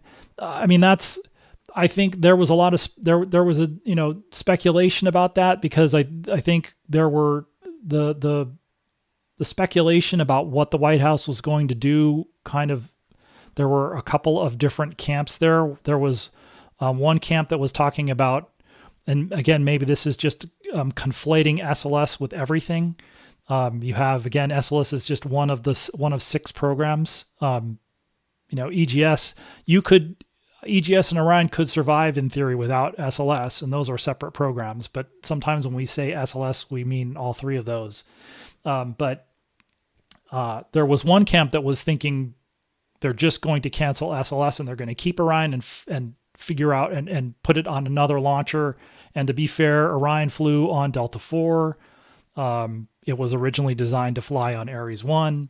So this wouldn't be a first. The question for flying Orion on another launch vehicle is just, it isn't feasibility. It's certainly doable. It's just a question of how when would that be ready to fly again? So the other camp was, and we didn't get that wasn't what we got, but the other camp was talking about, and we actually saw a couple of other people talking about this. The other camp was talking about completely ending, ending all of these programs, including HLS and the space, well, maybe not the spacesuits, but, canceling everything, including the lunar lander, and canceling it now. So we didn't get that either. We got something a little bit different, which was, cancel the government programs. So Gateway, EGS, Orion, SLS after, cancel Gateway now, cancel EGS, Orion, and SLS after Artemis III. And so, I mean, it's hard to know what type of compromise would be, they would consider. But and we don't know what type of discussions they're having. We did, there's some, there's lots of rumors. I think the first thing is we need to see the full budget, and then we need to see let's see where Congress is going to go, or at least, again, we're not going to hear from all 435 or 535 members, but we will hear we've heard from a few from the Senate. The Senate oversight committees. We want to hear from the appropriations committees next. So we'll just have to see what happens with that.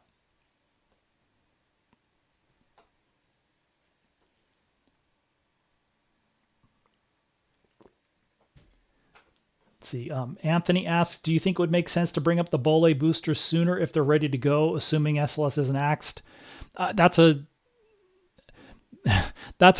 a good question. It would be interesting to ask that would be something I would want to ask, the SLS program. I guess it just depends on, Mobile Launcher 2 is supposed to be, it's designed to make that switch over. Obviously one of the questions will be, how long is it going to take to make that switch over?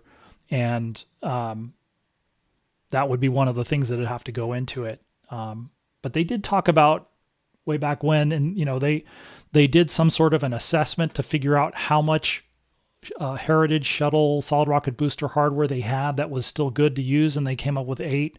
I don't know what ended up being surplus there, so to speak, or excess. But I mean, I suppose it's possible. One of the big sort of operational things would be to get to take the hydrazine powered hydraulics for thrust vector control and replace those with an electric thrust vector control system. And it isn't so much that the hydraulics it isn't so much getting rid of the hydraulics as it is just getting rid of the hydrazine It's toxic and requires that type of handling. So maybe it may be. I think they did. I believe on the last they call them booster. They call them booster. I'm mixing some of these up. Booster support motors, but they did do a ground test of a support motor. I think it was in 2022, just before Artemis 1. And they did test sort of that hybrid combination of the current design with taking the electric thrust vector control from the Omega program that they developed under the Defense Department procurement. They didn't win that contract, but they didn't win a service contract to fly flights, but they did win a large development contract. This is Northrop Grumman to develop that system. So they developed it to a certain point, and then some of that technology was obviously transferred to the this SLS upgrade. So it would be interesting to see how seriously they would consider that.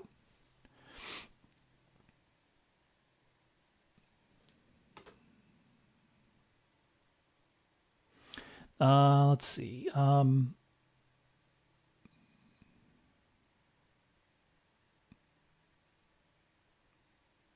So Jonathan asks in the 2022. So you saw that, huh? You saw the off nominal. I feel sorry for. I appreciate everybody bearing with me because as I say, it's a lot easier to sort of cut down and be concise in the videos, and but I am obviously, if you guys saw me on the NSF live streams way back when, similar thing with the off nominal, but I'd mentioned the issues with export control and limited data rights make it changed the way that people cover government programs in particular. I think what's different, obviously, is you have this huge commercial space sector now, and I think what the response has been from most of the media is they've just gone to. I mean, again, you can also just look at the numbers. You can look at things like these live streams. There's a lot more attention on Starbase.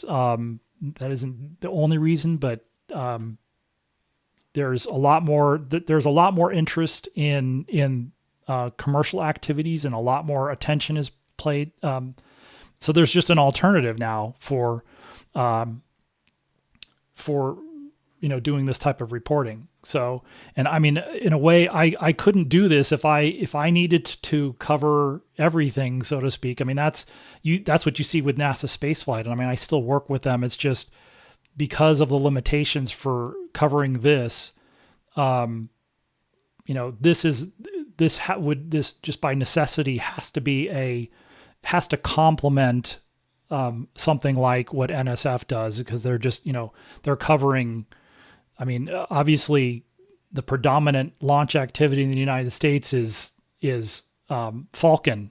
So there's obviously a lot of attention on that, and then there's a lot of interest in what's going on at Starbase, and so you have it's giving the customer what they want. So, but what I'm doing is much more complementary to coverage in general. It's obviously it's very narrowly focused. It's it's again long-winded versus being concise and so on. So, but yeah, going back to it is much more difficult to do now. The year before COVID hit, 2019, I probably could have written more stories. I did a lot of travel. That was actually something I really enjoyed. I wouldn't have been able to, if I was doing that much travel and doing that much interviews, I would have stayed with print, so to speak. And so I moved to this because we're now kind of in this, we're in this era where we're going to get either pictures or details, but not both. And so, I'm filling in the blanks. We get pictures mostly and not details.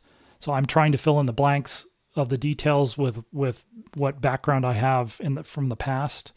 And but yeah, after, I mean, that off nominal thing was like early 2022, and I think I mentioned it in the stream when I was talking to those guys. It's like I already knew at that point what I was doing was going to come to an end, and it basically did. Like I might, I would be happy to write another story for NASA Spaceflight NSF, but now, like right now, we're sort of, nobody's saying the word embargo, but because of the uncertainty with the budget, and because Jared Isaacman has not been confirmed yet, because everything is up in the air,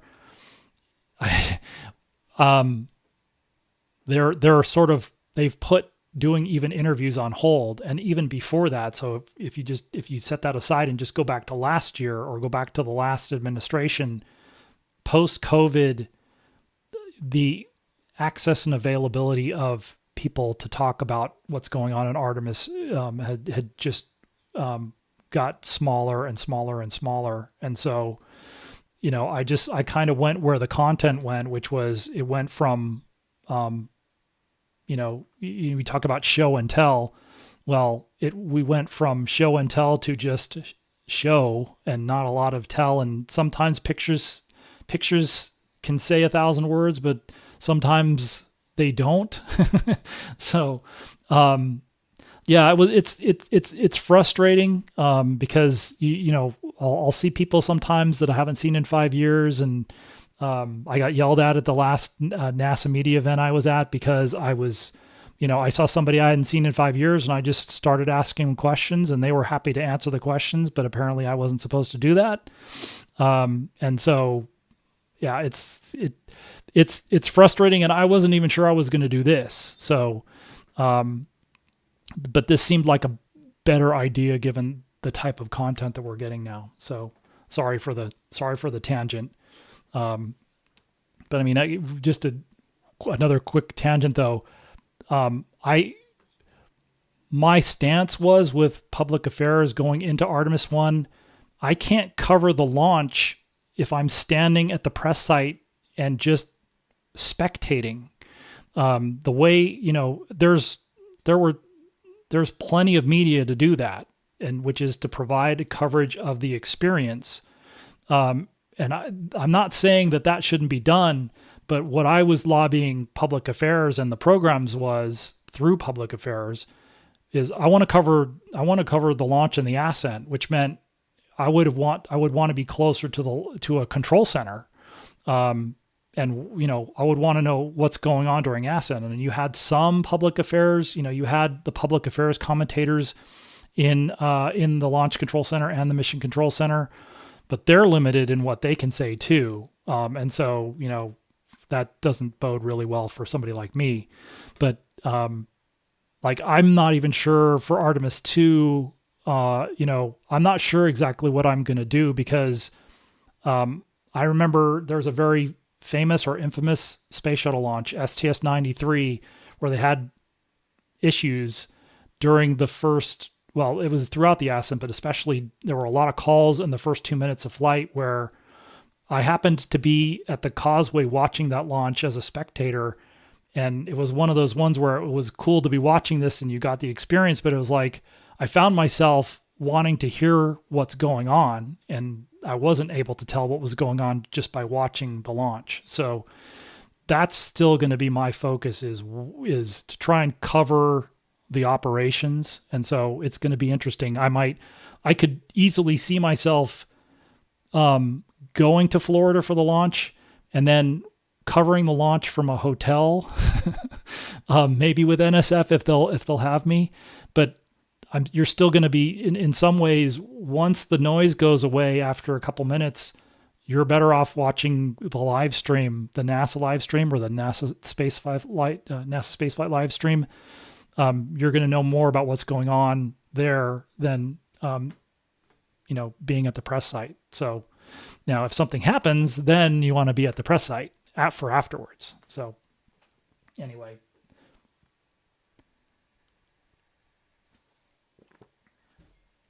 And I mean, I'm happy that there are that you guys have hung around for. It's already been a couple of hours, or it's about a couple hours. So I think what I'll do is we still have a few minutes here. I'll answer a few more questions, and again, let me know in the comments if you guys like this. I can this is the first time I'm doing it. I probably I think probably is not the right word, but I'll try and get better about sort of maybe doing like a 2-minute answer instead of a 10-minute answer. But if you guys know me, it's going to be hard for me to do the 2-minute answer, but to try and answer more questions. And but if there's more interest in doing this, then I can see if I can find time in the schedule to do that more, do this periodically in the future. So let's see.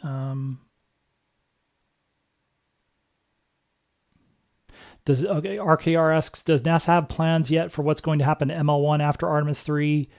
With ML2 under construction and low launch rate, doesn't seem like they need 2 towers.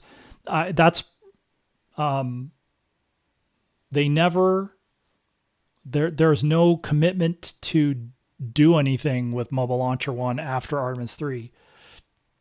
Pardon me. And I think the question is going to be, if we assuming that the current, like if we go back to last year before the election and we say, okay, this is what they're going to, the current architecture is going to go forward with Artemis 4 and continue. Probably what happens is, again, because where's the money? You can't like they were thinking about converting it to launch SLS cargo. And of course now that doesn't, that is kind of a Kerbal thing now. It's the, Kerbal / paper rocket. If that's the case, then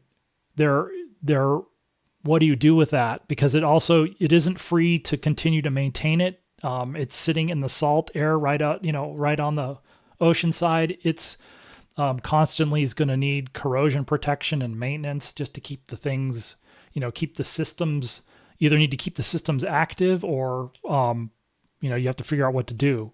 So, one of the obvious things to do with it would be is to use it for spare parts, and you sort of, quote unquote, pick the carcass, I guess.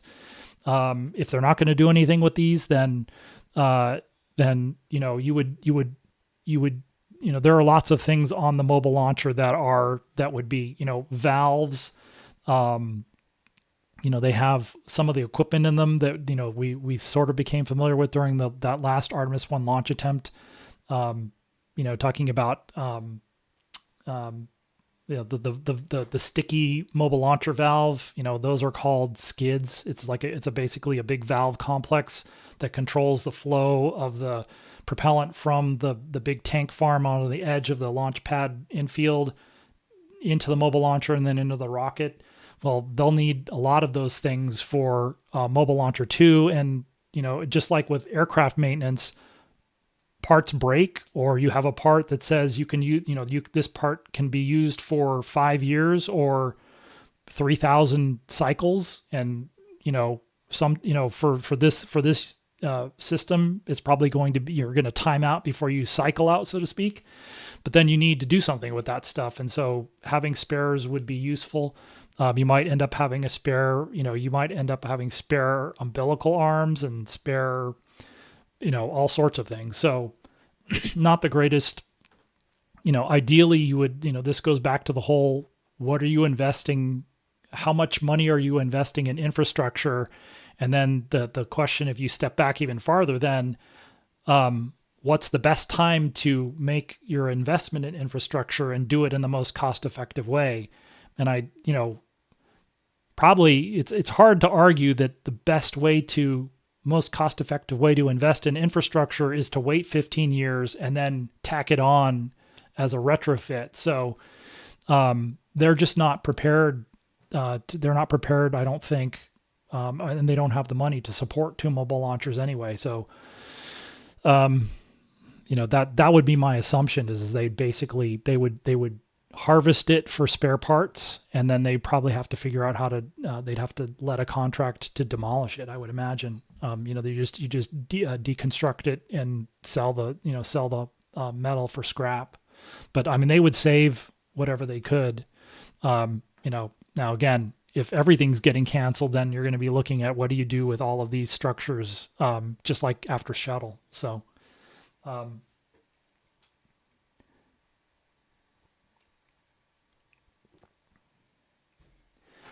let's see. Shoot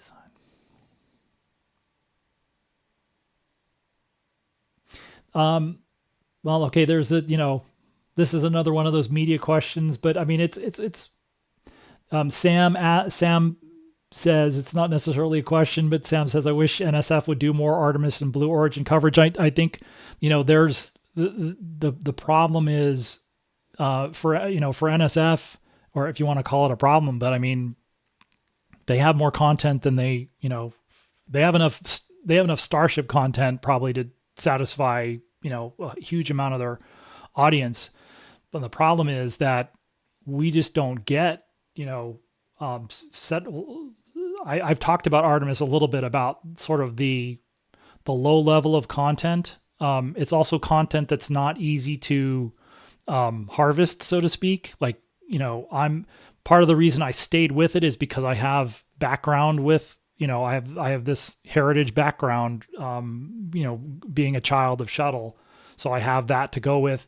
But then for Blue Origin and Artemis, but, Blue Origin is just notoriously, I call them secret, but they're just notoriously quiet. They do not interact with the media. And, again, it's a commercial company. And, from their standpoint, if you, put yourself in their shoes, they talk about, interacting with the media, or, you talk about there's, if you interact with the media or you do this or that, there's only so many outcomes and how many of them are good.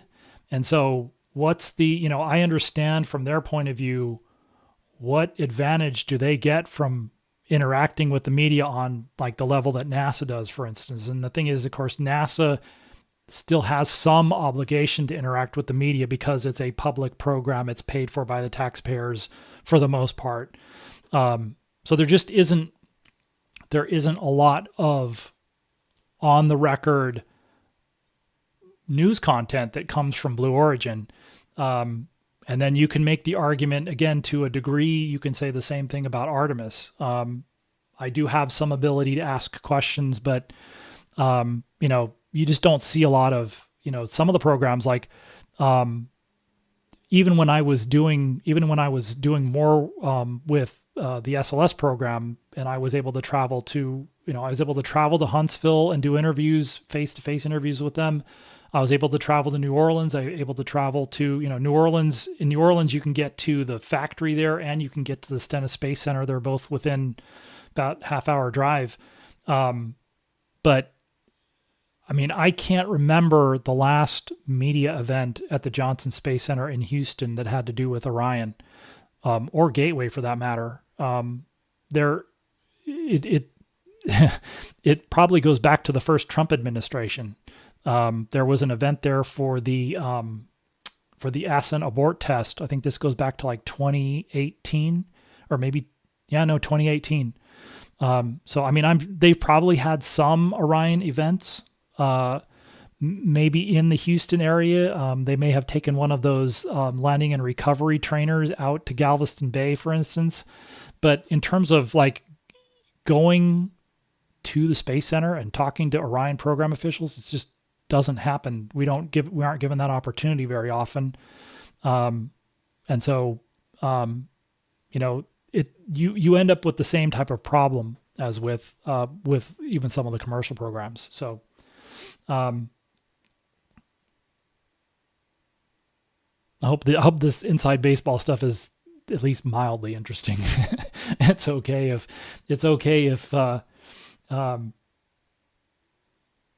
but I mean, yeah, if you guys are interested, absolutely hope that, I will try and find more time to do, try and find some time to do this. Especially if this could be, if we get into sort of a quiet period of time, which is like where we might be for the next kind of month or two, if we don't know what's going on with the budget. There might be more time to do live streams. That's part of the reason why I kind of figured this weekend was good, because last weekend was Mother's Day. Next weekend is Memorial Day. Next weekend, we were looking ahead thinking there might be a Starship flight test there. It wouldn't really make a lot of sense to steal everybody. I'm not sure I would want to watch this and the Starship. I would probably want to watch the Starship flight test too. So, let's see. Anthony asks about, do you think SLS could ever compete for DoD contracts? The problem is that, it's one of those things where it looks great on paper. But they, right now they're obligated, might not be the right word, but like they're supposed to fly one SLS per year annually. That's redundant. They're supposed to fly one SLS annually for Artemis and Orion. And they haven't reached that annual flight rate yet, but let's assume that they do. They still don't have they don't have another vehicle that they could fly. So they were talking about flying, they were talking about getting with core stage. And this is, again, we're now talking 5 years ago. And so this is pre-COVID. And so the COVID has messed up supply chains. They're still having issues with that, but set all of these excuses aside, they were talking about trying to get to a production rate of 3 core stages every 2 years. And so that would give you a spare core stage and maybe a spare SLS that you could fly a payload like every other year. Then you could market that. That's what Epoch was going to be about. You could market that for something like a 40-ton payload. You could send 40 tons through TLI. You could probably do something more like that. But again, the question is, what's the market for a launcher that flies every other year, or is available every other year? There probably is a market for something like you say, like Department of Defense. There might be, but they're not even there yet. So that's the issue is, they don't have the capacity. They haven't demonstrated the capacity yet to fly even that annual rate to satisfy their Artemis obligations. So that's the problem with that. So,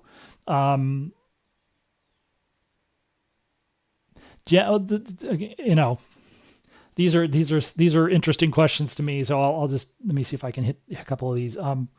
So Jan asks, or Jan says, Tori Bruno had said on Twitter they could start up ICPS production again.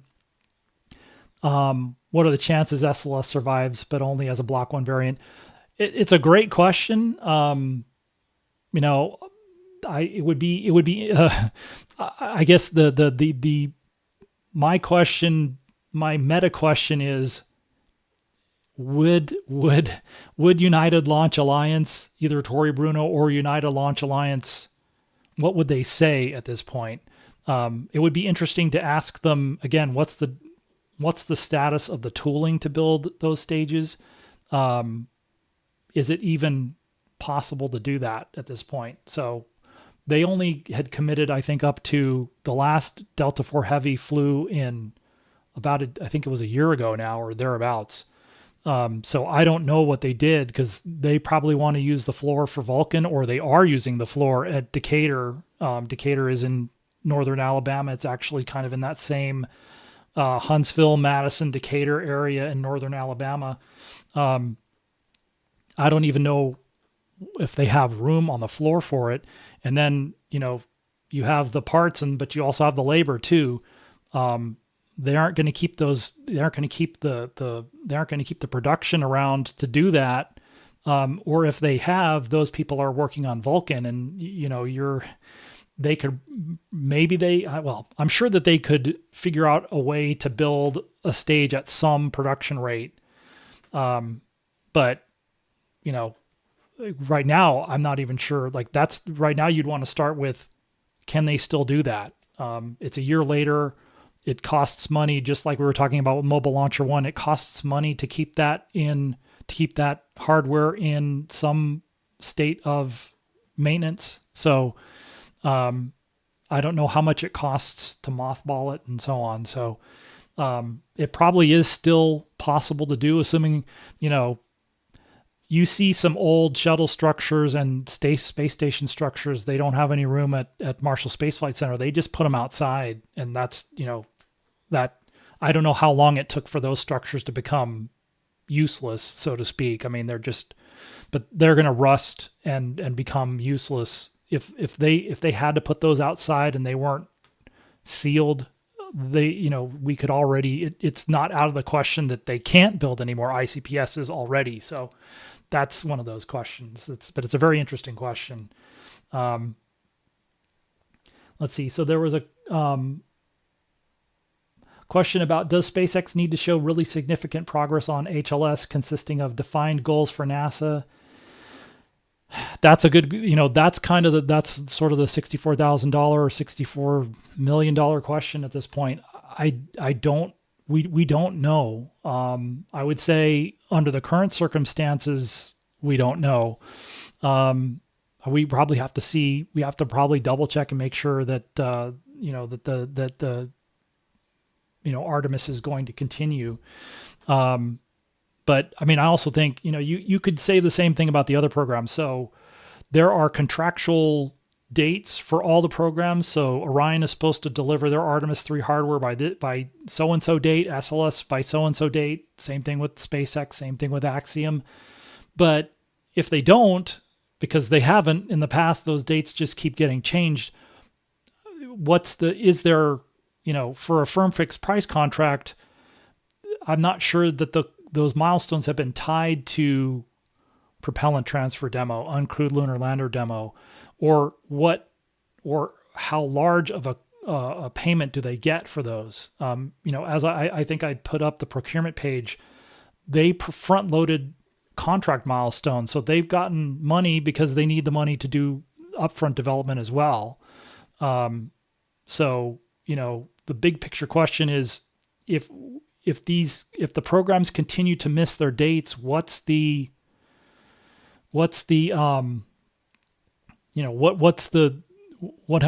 there any penalty for them missing the dates? Now with the White House forecasting or proposing to terminate and retire these programs, the penalties kind of for NASA and for the White House, if they miss, if all four of those programs, and I'm setting aside EGS because Mobile Launcher 1 would, in theory, you refurbish Mobile Launcher 1 after Artemis 2 and then it's ready to fly, or it's ready to stack and ready to support Artemis 3. But the other four programs have stuff that they have to deliver. If they miss those dates, then you have to continue to pay them and sustain, especially Orion, SLS, and EGS. You have to pay to sustain those programs until all four of those programs are ready to go. So that's, it isn't just Starship, but obviously if you just, looking at it, handicapping it, the big, for Orion and SLS, Artemis II, it's sort of counting your chickens before they're hatched. So we really can't do that with Artemis II either. So at this point, you have to say the caveat for Orion and SLS is Artemis II. And then the caveat for Starship is getting to that propellant transfer demo and getting to those launches. And, if you're handicapping it right now, maybe, you can certainly make arguments both ways. You could say it looks like Starship. I mean, it certainly does to me. It looks like Starship is more of a critical path for Artemis III than Orion and SLS. But if you were to have a hiccup in the Artemis II, either the launch schedule, the preparation schedule for Artemis II, and then that slides, or you have issues that you end up having to deal with, like you had on Artemis I, on Artemis II, then, it isn't just Starship. So there are just a lot of questions. So that's, but you can also say, again, you can say Orion and SLS have their obligations that they still have to meet, independent of Starship, and vice versa. So I think you would want, SpaceX has a much more ambitious set of tasks that they have to get done, pardon me, before Artemis III. And so, again, we've got this next flight test coming up. That'll be something to, everybody's going to be watching that. So let's see. All right, I've already, of course, now I've gone another 15 minutes. Let's see. Let me see if I can pick. Oh God. Okay, somebody, Iron Stas. I don't know how to pronounce that, but somebody asked, realistically, do you think flight cadence? What do you think the flight cadence will be? That's, if I knew that, I would probably I would use those powers for something something more lucrative.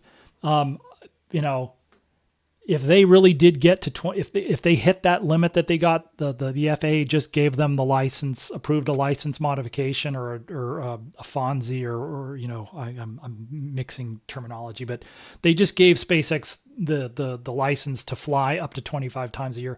If they hit that by the end of next year, then they certainly would seem like they're going to be in a good position. Maybe they're a little bit late, but that if they reach that flight rate, that tells me they've turned the corner.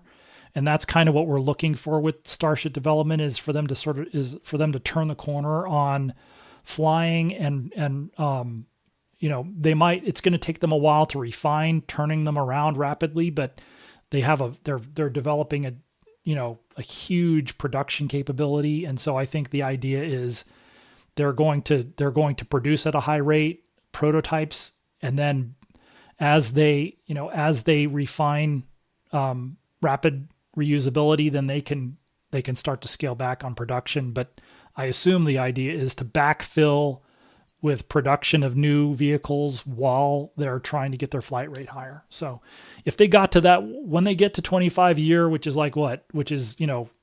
twice a month, then that, that's again the question, when are they going to get there? So let's see. So somebody's asking, do I plan on heading down to Florida for the launch? I was talking about this earlier. I guess, I'm sure we will talk about it again, especially if Artemis, as we get closer to Artemis II, but, I'm not going to lie. It would be cool. It's always cool to I stood this far from the Artemis I core stage on a number of occasions. I had my nose right up to the foam, and they had stuff sticking out of it. And I got to ask questions. That's really cool. It would be great to watch. I never got to watch a shuttle launch from the press site. It'd be cool to do that, but at the same time, as I was saying about STS-93, I was just watching that as a spectator. I would love to cover the launch, and so if there's an opportunity, for instance, if they let us go to Johnson Space Center because it's a crewed flight and because they're going to do more coverage, they did not do 24-hour coverage of Artemis I.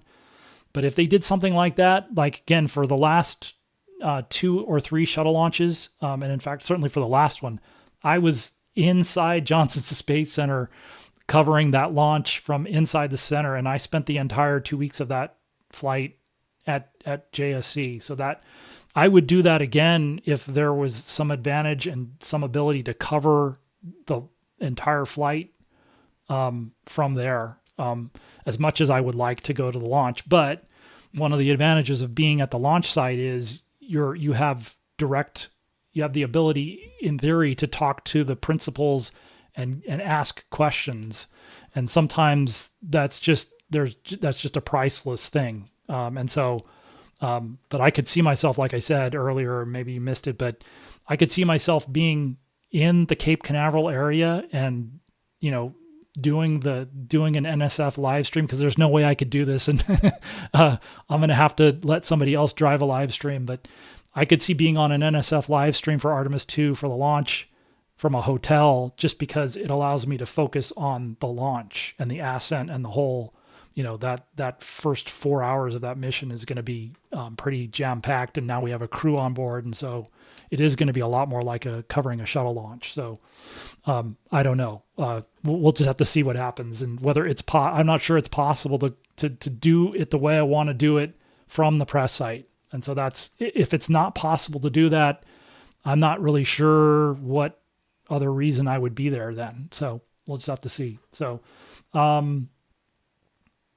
Don't know when the full budget's going to come out. The rumor is June. So basically after the holiday weekend, next weekend, but it could be, not necessarily the day after that. It could be early June, could be mid-June. I don't know whether they're taking feedback. The budget process used to be kind of well-defined, and even the incoming administrations would release them around now, in that sort of Memorial Day timeframe. This might take a little bit longer, so we'll see. But now we were hearing maybe end of May. Now we're hearing June, and we'll just have to see when they decide to release it. So let's see.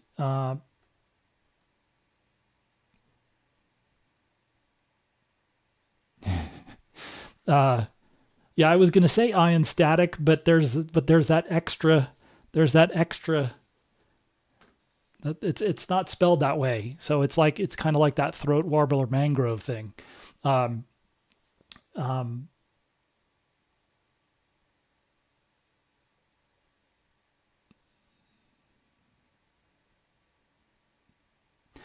mean, let's see. All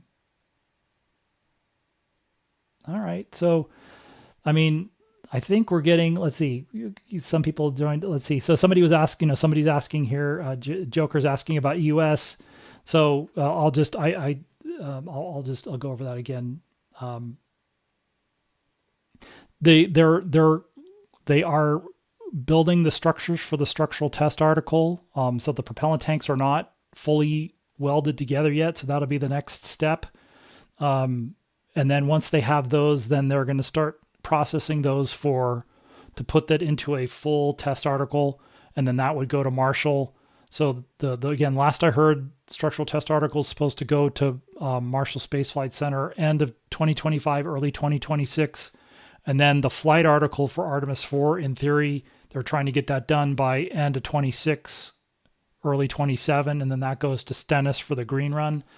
But we don't have, those are the types of things that I'm asking Boeing about, are, what's the status of propellant tank welding? What's this for the structural test article?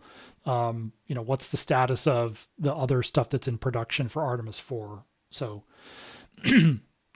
those are the last schedule targets we had, but they're kind of old and they get stale very quickly. So we're looking for milestones and trying to judge. I mean, we're almost, we're 2/3 of the way through the spring quarter now. So, we'll see how realistic early 2026 is for the structural test article for EUS.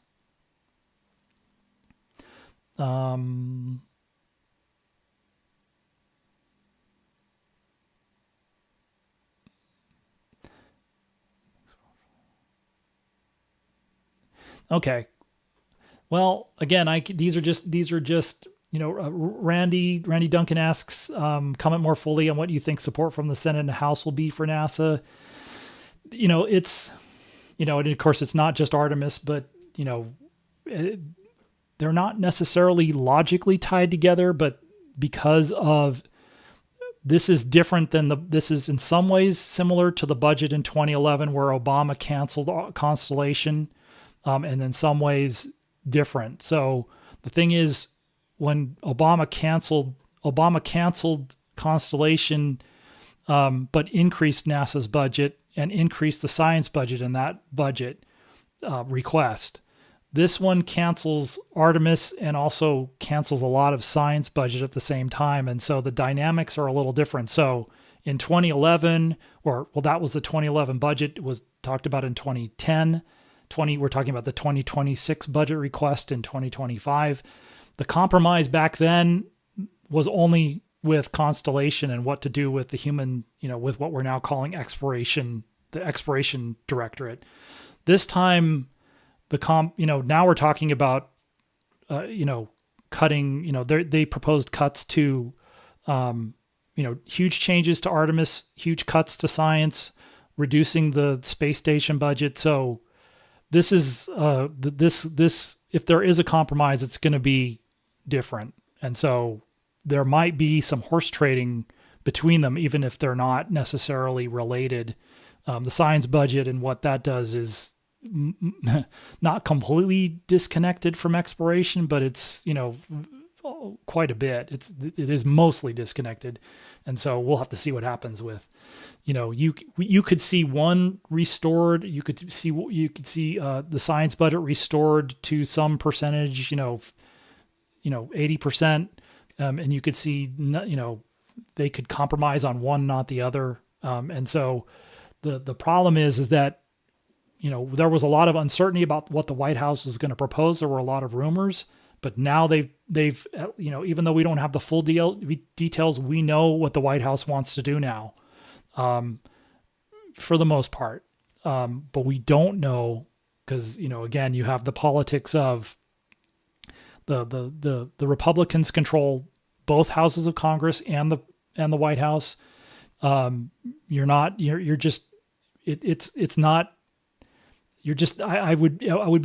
wouldn't expect to hear a lot of public vocal criticism, or, even if it's constructive criticism of the budget. If we see differences between the White House budget and the budget from Congress, it's just going to probably be in the text. You might hear some questions about approaches from the appropriations committees to when, assuming Jared Isaacman is going to be the person that's going to essentially present and advocate this budget when it goes to the appropriations committees. Still more likely to hear, certainly from the Republicans, you're going to hear questions. You're not going to necessarily hear criticism.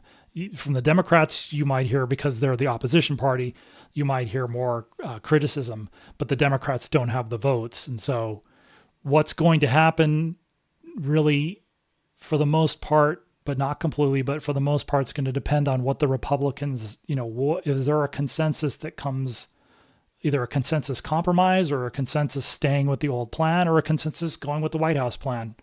So they're not going to say anything, and that's why we don't know. And where there's some handicapping and rumors and horse trading or handicapping about what might happen, and so again, it's possible we don't know until we see a draft bill from the houses, the Commerce, Justice, Science related agencies, that CJS that I was talking about in this last video. There will be a CJS bill on the House side and a CJS bill on the Senate side, and they'll be different.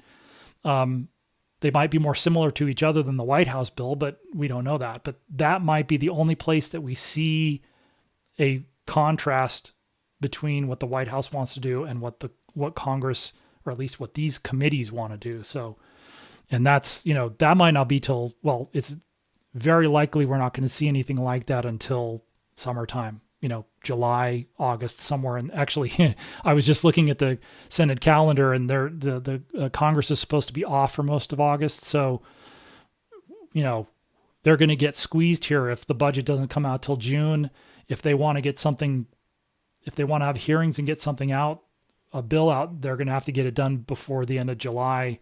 That might, that's just going to make things even more uncertain, because then now it becomes more likely that they're going to have to go after the August, after Labor Day. We might not see a bill until after Labor Day at this point, and the uncertainty might continue all the way out to there and maybe longer. So, but that's why we want to, we're hoping to see some of these, see the budget request in full, see some hearings, and then see a draft bill to see where things are going. So,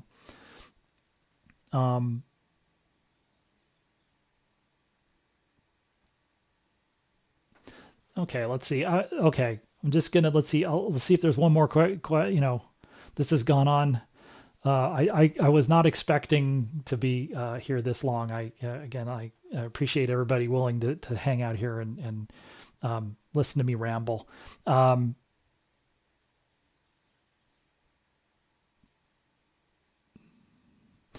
I mean, I guess, David asks sort of rhetorically, what if Starship and Blue Origin aren't ready before the early 2020s? That's kind of the question. Although, again, you can generalize it and say, well, what if what if Artemis 3 and all the players in Artemis 3 are not ready till the end of the decade?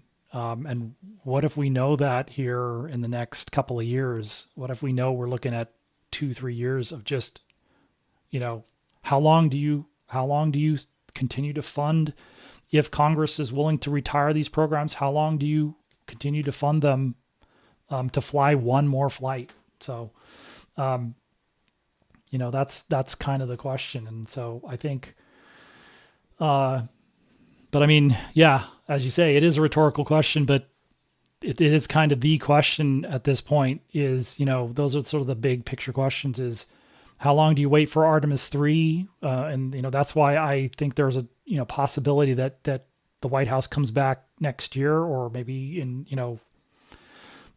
before Artemis 3 flies and says, we can't afford to continue to extend these programs indefinitely, and proposes canceling even Artemis 3. So, that question, how long do you wait for Artemis 3 and continue to fund these programs that would be in retirement? And then the other question is, how long is it going to be before an alternative system is available? Especially when Congress might not provide a whole lot of funding for it. So, and these are going to be, questions. And then, now it does seem like now that there's been so much talk about China, something that I wanted to start taking a look at. We get about China's program is relatively secret, just like Blue Origin's and Starships in terms of their sort of development roadmaps. But we need to start taking a look at that now. If we really are, if the United States is really going to race China to get the next person back on, next person on the moon, then we're going to need to start taking keeping a closer eye on those programs. So, but I think I'm going to go ahead and wrap up, and just say thanks, thanks for hanging around. Thanks for watching, and, leave a comment, leave a comment if you think this is worth doing again. And I will try and find time to do this. Obviously, like I said, first time doing this, and we'll just have to see. I'll just have to try and improve incrementally as we go from one to the next. But again, thanks for your time, and again, like and subscribe if you like this, and consider becoming a member and supporting what I do. And so, thanks again for your time.